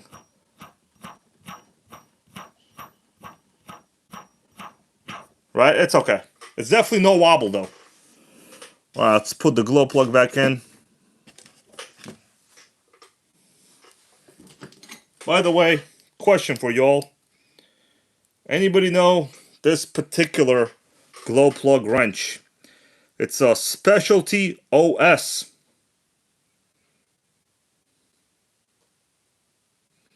The specialty feature is it's locking. So once the glow plug is in, there's basically a little spring-loaded ball bearing on the inside there, and it will not let your plug loose at all. Yeah, Geomagos, they'll do a little bit of self-clearance after running. That's what I'm thinking is going to happen. They'll be fine. So, sometimes when you take your plug out and then the plug falls, this is the OS specialty plug. Like I said, when you get the plug in there, we get the light. On the inside there is, well, you can't see it. Yeah, from right there. That angle. You see that little ball? See the kind of stuff you learn with hybrid. That little ball grabs on, basically like, I guess like a socket set. Grabs on with spring loaded, and that's it. That's your OS glow plug tool. Very, very, very rare. I've never come across one of these. This is the only time.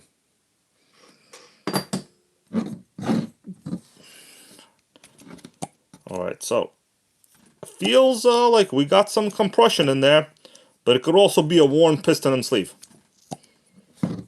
But it spins over. I mean, based on how it started, it's probably not going to get better than this. You guys know what I'm saying? It's probably going to be how it's going to be. All right, let's get pull starter on. Bros, I am getting a little bit tired. I need a little motivation here going forward. It's 10:10. I normally don't go beyond 10 something. Unless a burrito is waiting for me, I don't know how much more I can do.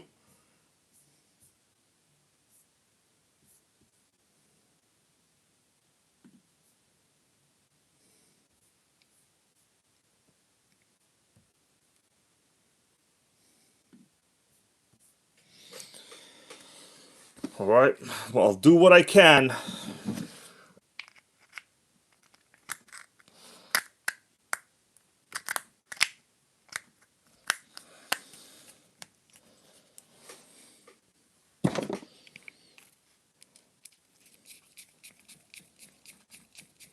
Lucas, how you doing there, Lucas?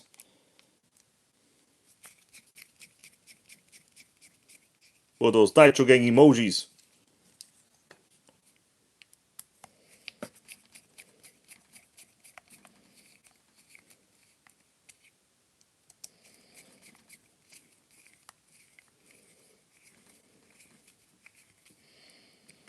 Let's see if we got some proper pulling. All right, well, okay, so typical HPI problem. Pull starter cord gets jammed. Typical. Usually, you back it off a little bit or put some shims, it will retract. Oh yeah, it's starting to. Yeah, sometimes like these parts just like the plastics go bad over time. So far, okay, yeah, see right there, it retracted it. So it's one of these. AMP, thank you, bro, for that motivation. I appreciate that, bro. Brennan, how you doing with those burrito emojis? That's what we need. That's what we need. But special shout out to AMP and all of you guys. So this is like a typical thing with these things. Sometimes what you got to do, you got to like put one of those tracks of shims between some stuff. Yeah. See right here, you undo it. And now it's basically coming back normal. Sometimes one of these screws is just, well, you know, these parts get old. Let's try it. You want to basically just have it tight enough up to where it retracts. But, yeah, you know, with these old pull starters, they sometimes basically just don't retract anymore. Special thanks again to AMP Racing for that super chat to the channel. Thank you, man. Putting the effort in. I'll be honest with you, what's real annoying, like, you know, when I'm doing these streams, and if you guys want to know, I'll show you what's actually super annoying. It's not how long it is. It's because for me to provide very good light, like, let me ask you all, do you have an easy time seeing what I'm doing? Is the lighting good? Is the clarity good? It's basically what happens is I have to sit here. Let me show you what I'm talking about. I have to sit here. Literally, that's my head, and that's the light. Okay, that's my head right there. Okay? The light, that's a 100-watt LED 5K light. It's basically always 5 inches away from my head. And that is actually what's very, very annoying. So I'm sitting here with like real bad posture all the time. Well, let's get back to this. In order to get good views, basically have to stick my head in front of the light. You know what I'm saying?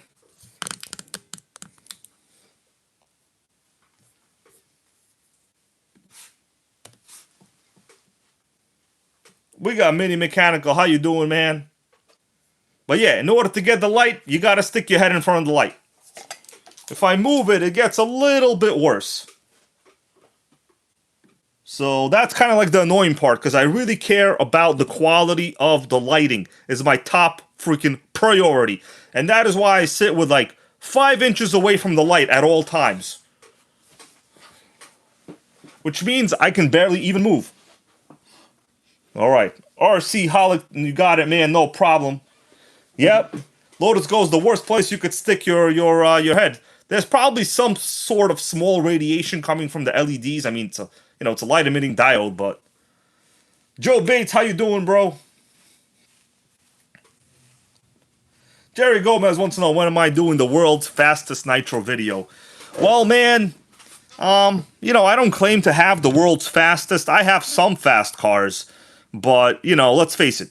If you want to have the world's fastest, you got to dump a bunch of cash into it, right? I got a Band-Aid, bro.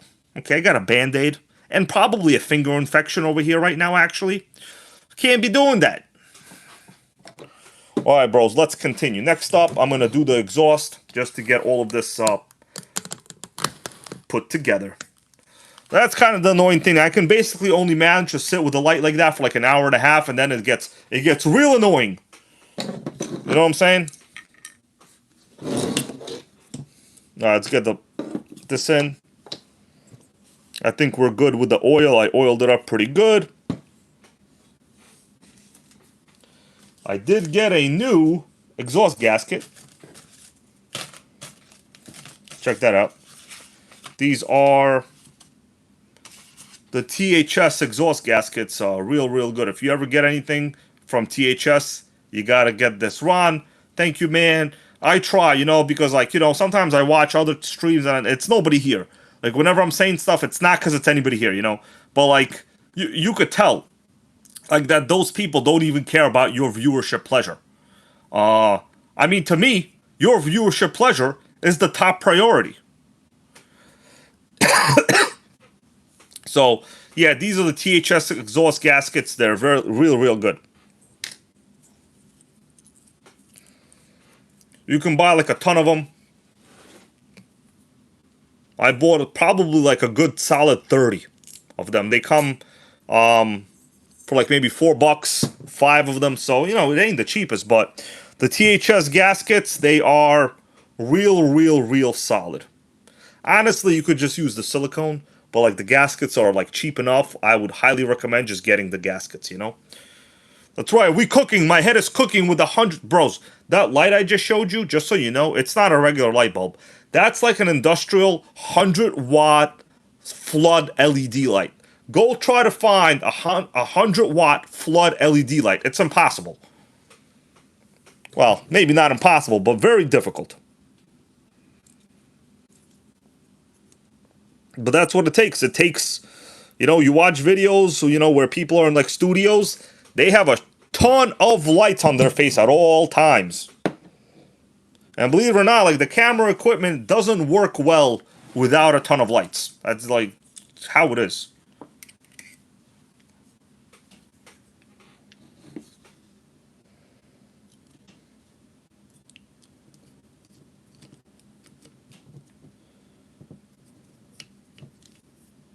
Oh, this is seated. Get this one in. Also, for me, when I'm working on stuff like this, like at an angle, I can't see nothing because the shadow is coming from one side. So, you know, sacrifices gotta get made. Burritos have to be eaten. What can I tell you? I'm okay with the burrito part. You see, like right now, basically major shadows because I adjusted the lights. If I move it here, now you got no shadows. But now, once again, my head is right under the light.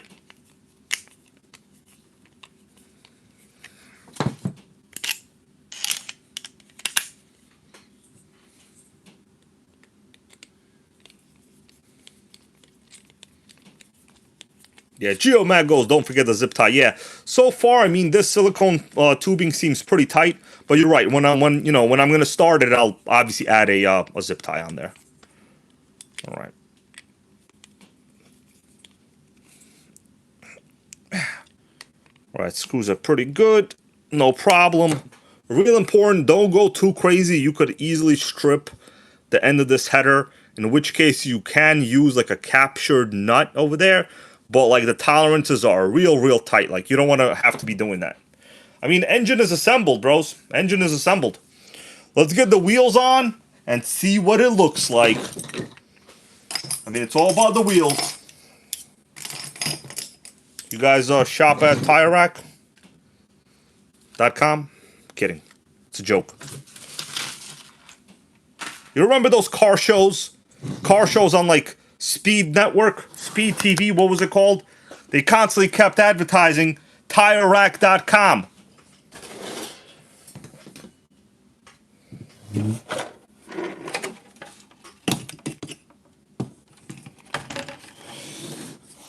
Alright, so with the wheels on, I'll be able to see how it's supposed to be sitting actually, because I can't tell right now.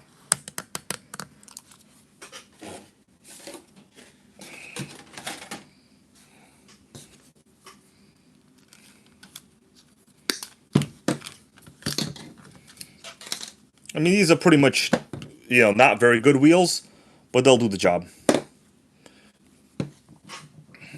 Yep, iFly remembers the old Speed channel. Yep.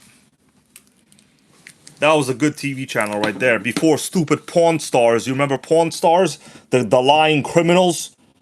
All losers in real life. Lied about everything. That guy, what was his name? What was that guy's name? Yeah, that's right. Joe Bates Goes Mary had a little Nitro. And her tune was Rich and Loud. We got the statue in the back, bro, for support. That's for support. Maxwell, what's going on, man? Happy Saturday night to you. I'm just out here trying to get some wheels on. I hope we have the correct type.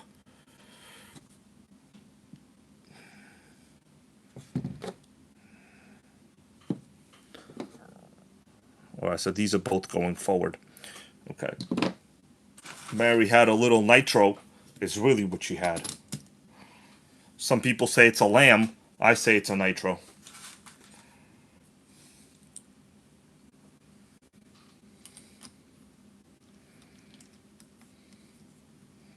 These are not going to be like the final wheels. These are probably just like for average testing.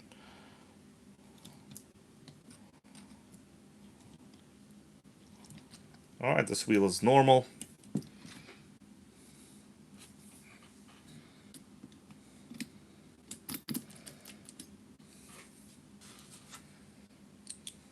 Also, I need new wheel nuts. I'm just reusing the wheel nuts I had from before, other than that one rusted one.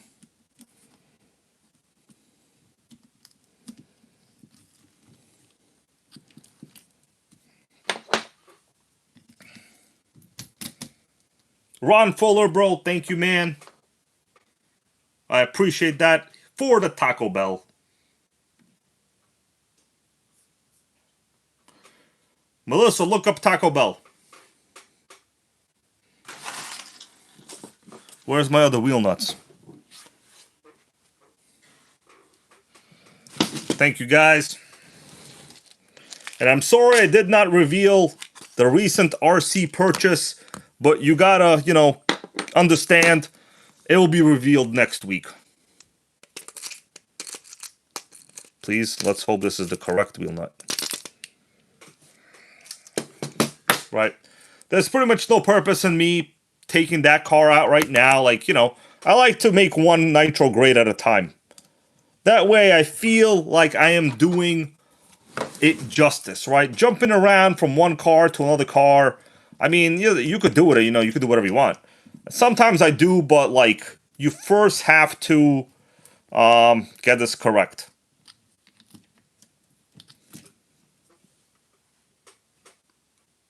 All right, one more wheel.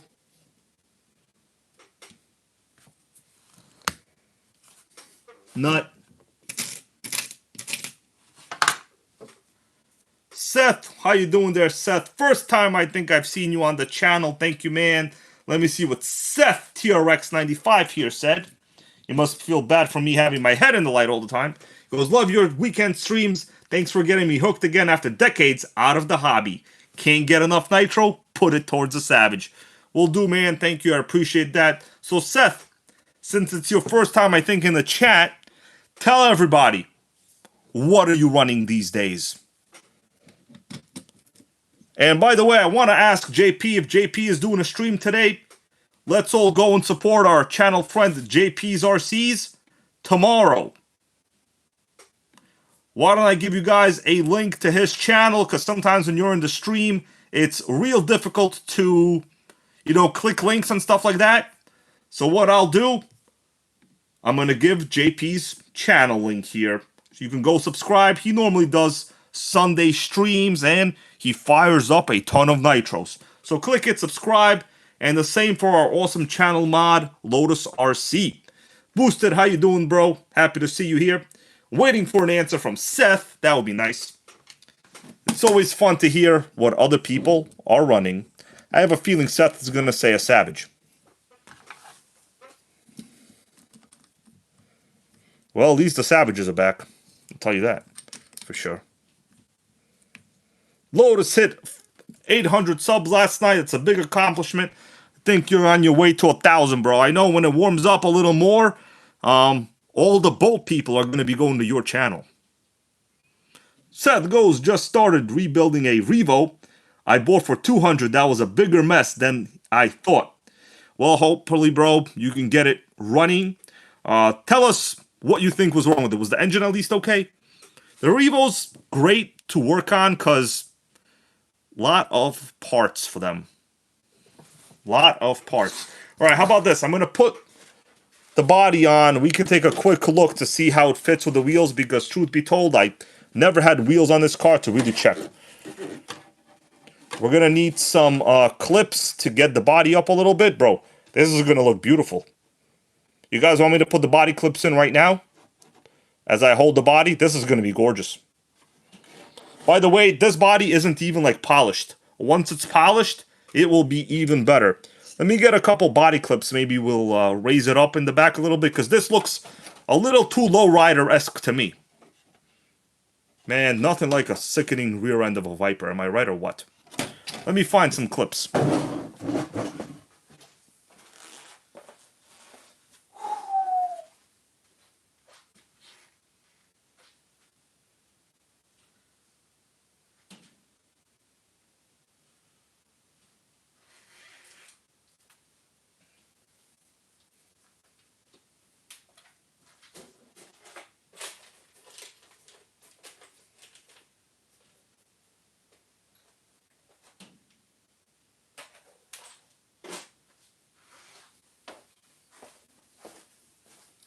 So far, I only found one clip. I can't believe it. Let me see if I can get another one. Oh, Seth goes, his first RC was a Nitro Hawk back in '95. Well, man, you started the hobby about, I would say, 5 years earlier than me.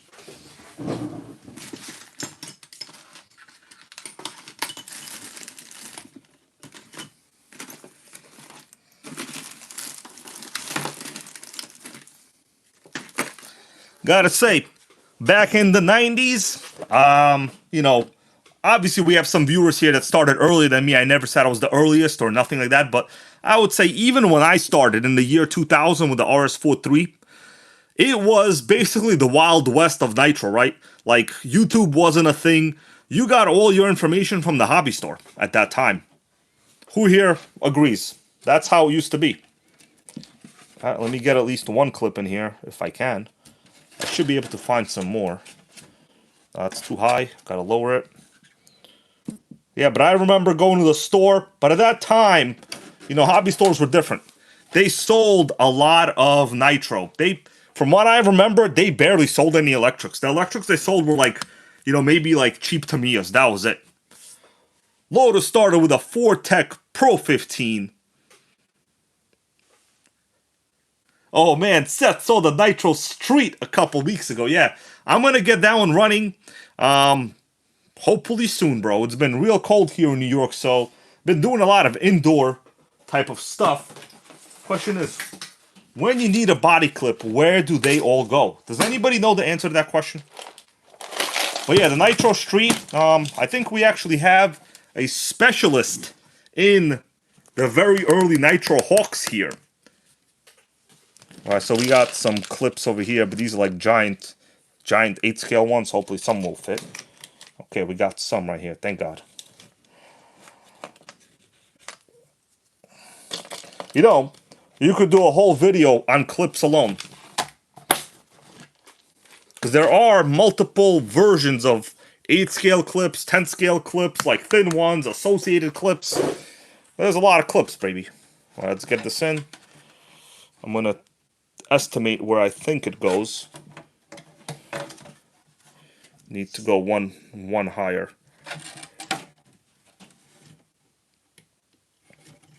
But yeah, a lot of information back then.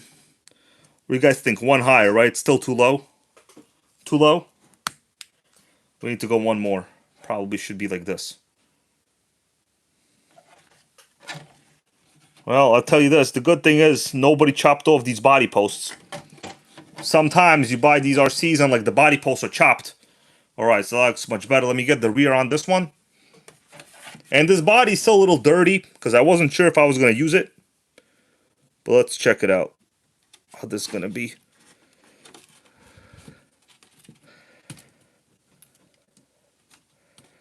Like this body clip is a little too fat. It doesn't even really go in. So this is like an 8th scale body clip, usually. Let me get this one in. Sickening. Gotta go one at a time. Alright, that's a little too high. Right? Too high now in the rear. Let me get the other side. Yeah, there's nothing like a proper Viper body. Probably the best looking scale body of all time. That and, I'm going to say the Camaro. And the Trans Am. Yeah, that looks way better now. What do you guys think? You know, I don't have it even 100%, but once it's even, it'll be way better. All right. All right. Well, it's not completely even because I'm using different body clips. They're not. Then plus I have to attach the wing a little bit better, but it's gonna look sickening. Yeah, the Camaro. I would say some of the best looking bodies, generally because they're large cars in real life, right? Like the Viper is a big car in real life. I mean, it looks pretty okay in the front. Sometimes people cut off the body post like so low you can't even mount anything to it. Let me see, guys. You want me to put the engine in real quick or what? I'll see if I can do it in 5 minutes, and I'm gonna call it a day. This is my other top favorite RC body, because the Camaro SS is just a giant shell. It's a really big car. Like a lot of these other cars, let's say like the M3. M3 is a small car. Yeah, it's a little high in the back, because I have different. Yeah, so this is actually not even in the right position.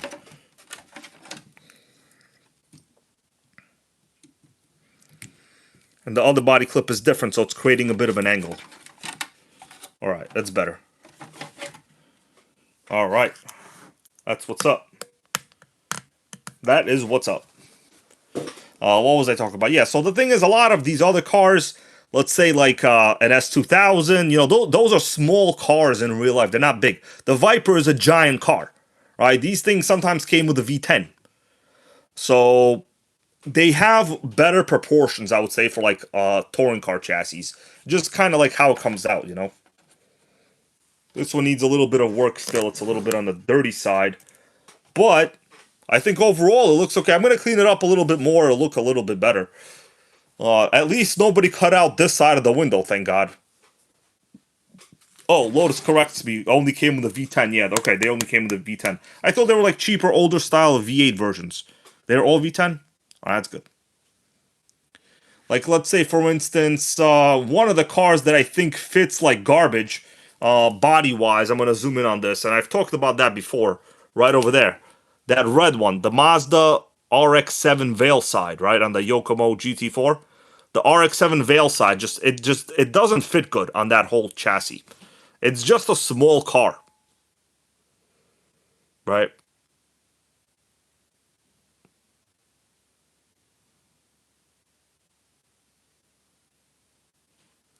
Yeah, but on the Yokomo, it's too small. Like, it doesn't fit good. Like, the body post, everything is small. If you guys want, I could probably bring one out over here, but I have another one. But you've all already seen. There's really not much to look at. Well, let's get this down. All right, so at this point, I really only have to install the engine. And right now, there's rain, so I really cannot go test it. But I have the fuel tank also on the side here. I forgot one thing with the fuel tank, actually. Forgot to tell you. Fuel tank needs a new O-ring. But it's not a big deal. This O-ring is old. I checked, it does leak, so I can't really reuse this. So before I put this into the chassis, I'm going to have to swap the O-ring as well. So, you know, vintage nitro problems. You guys want to see me put this engine in real quick, and then I got to go to... I'm serious, I'm going to Taco Bell after this. Let me see if I can get it in there a little bit quick. Might need new engine screws, but let's see what we got.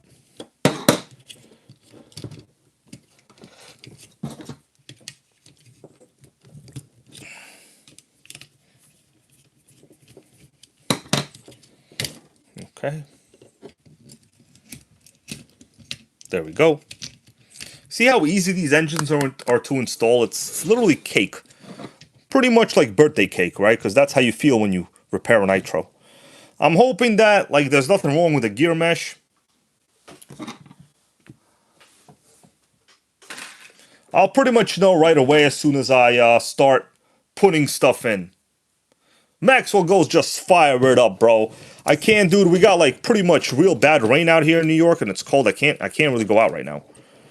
You know, can't get sick, bro. I gotta work for a living. You know, people think YouTube, you know, pays the bills. No, the only thing YouTube pays is used RCs, which is fine. I'm happy with that. You know, that's all I want. I didn't start YouTube to think I'm gonna be rich and famous. That ship has never actually even needed to sail.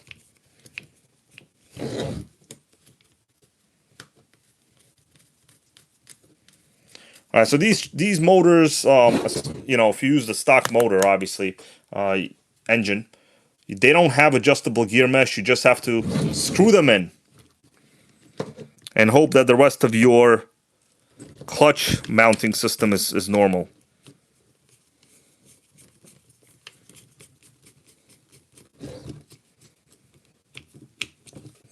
Lotus goes, I'm kind of famous. Well, one time, I was driving with Melissa in the car, and somebody did yell hybrid out the window. That did happen, actually. That is true. But that was basically the only time. Big Boys Toys, thank you, man. He goes, pick me up a beefy, cheesy burrito. Double beefy, man, double. We like to get the double beefy. There's actually a new menu item. It's, thank you, Big Boys Toys. We appreciate that. There's a new menu item I'm going to try today from Taco Bell, bros. It's the triple, I think, what is it called? Melissa, tell me what it's called at Taco Bell. The crunch wrap, it's like a triple crunch wrap or something. Alright, so I don't know what a third screw is, but, I mean the fourth screw, but as long as you got 3, you could pretty much check your mesh.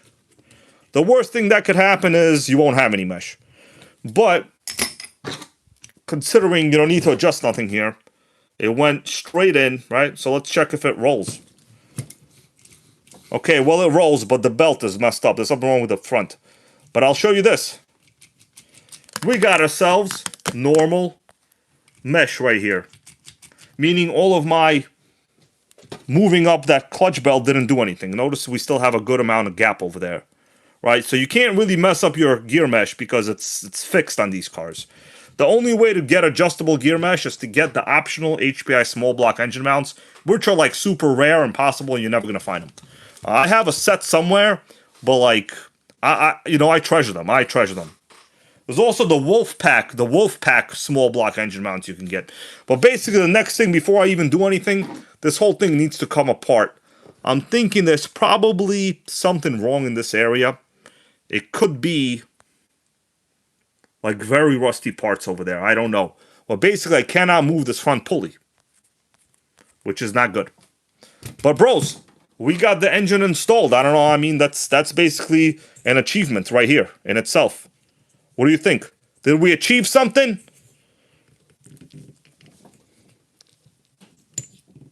Yeah, I think we achieved something. Well, there's basically not much else I could do until I remove all this stuff in the front. You know what? I want to go check out that new Taco Bell item. Give me a second. For some reason, I am hungry right now. So we're going to go hit up the Taco Bell. I'm going to show you guys a new item. I've never had this one before. Let's see. Menu. Oh, yeah. Specialties. I'm going to show you in a second. Hold on. Oh, my God. They are crazy. So this is the new menu item. I mean, with that RS4, the most important thing is, like, the gears move. Right? Tomorrow, I'll do a little more troubleshooting. Obviously, not during the video. This is a new item. I mean, prices got real crazy. Triple. I mean, the name alone, I don't even know if it makes any sense, honestly, because what the hell is a triple double crunch wrap? How do you get triple double? Normally, it's just a crunch wrap. I'm thinking it's because they got 3 of these stupid crunchy things. No, there's only 2 of those stupid crunchy things. Either way, I freaking need this today, bros. I need this big time. Let's see what else they got. Nuggets, I'm not gonna get those. Normally, what Melissa and I get, we'll get I'll normally get this. Let's see. Forgot which one it is over here. Something with a chalupa. Yeah, this. No, that's whack. This right here. That's a pretty good deal. $7. You get a drink. I'll trade this in for the chips. A chicken chalupa. You know, beefy 5-layer burrito. I removed the beans, and you could swap this to a soft taco.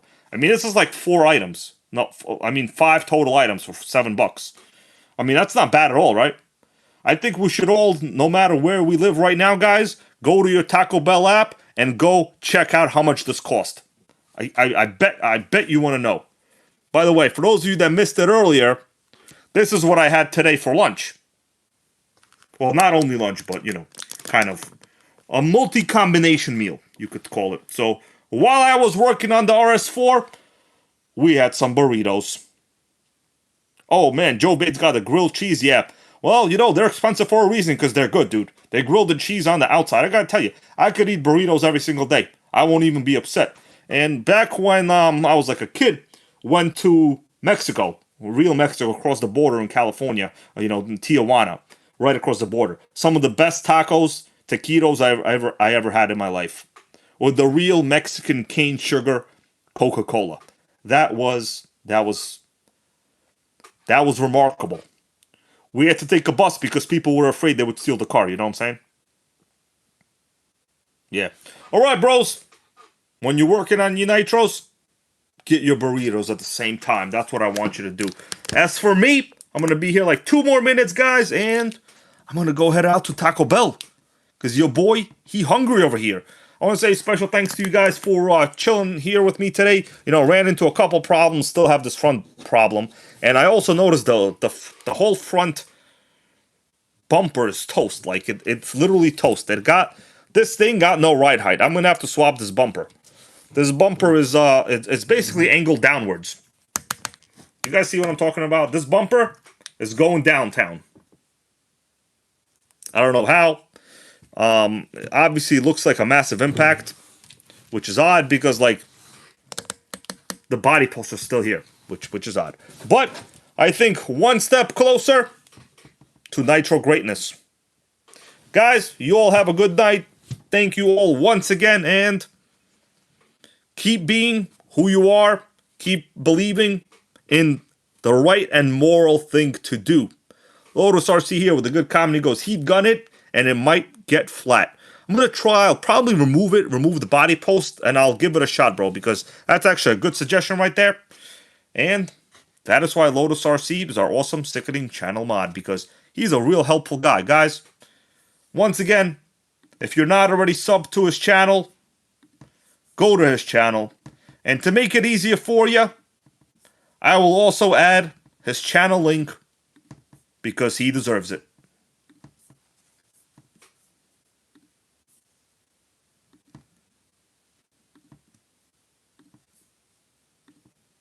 There we go. Now that it's easier for you to go sub up to him, click the link, press subscribe, and tell him when are we going boating. Because he's going to put some boats in the water real soon.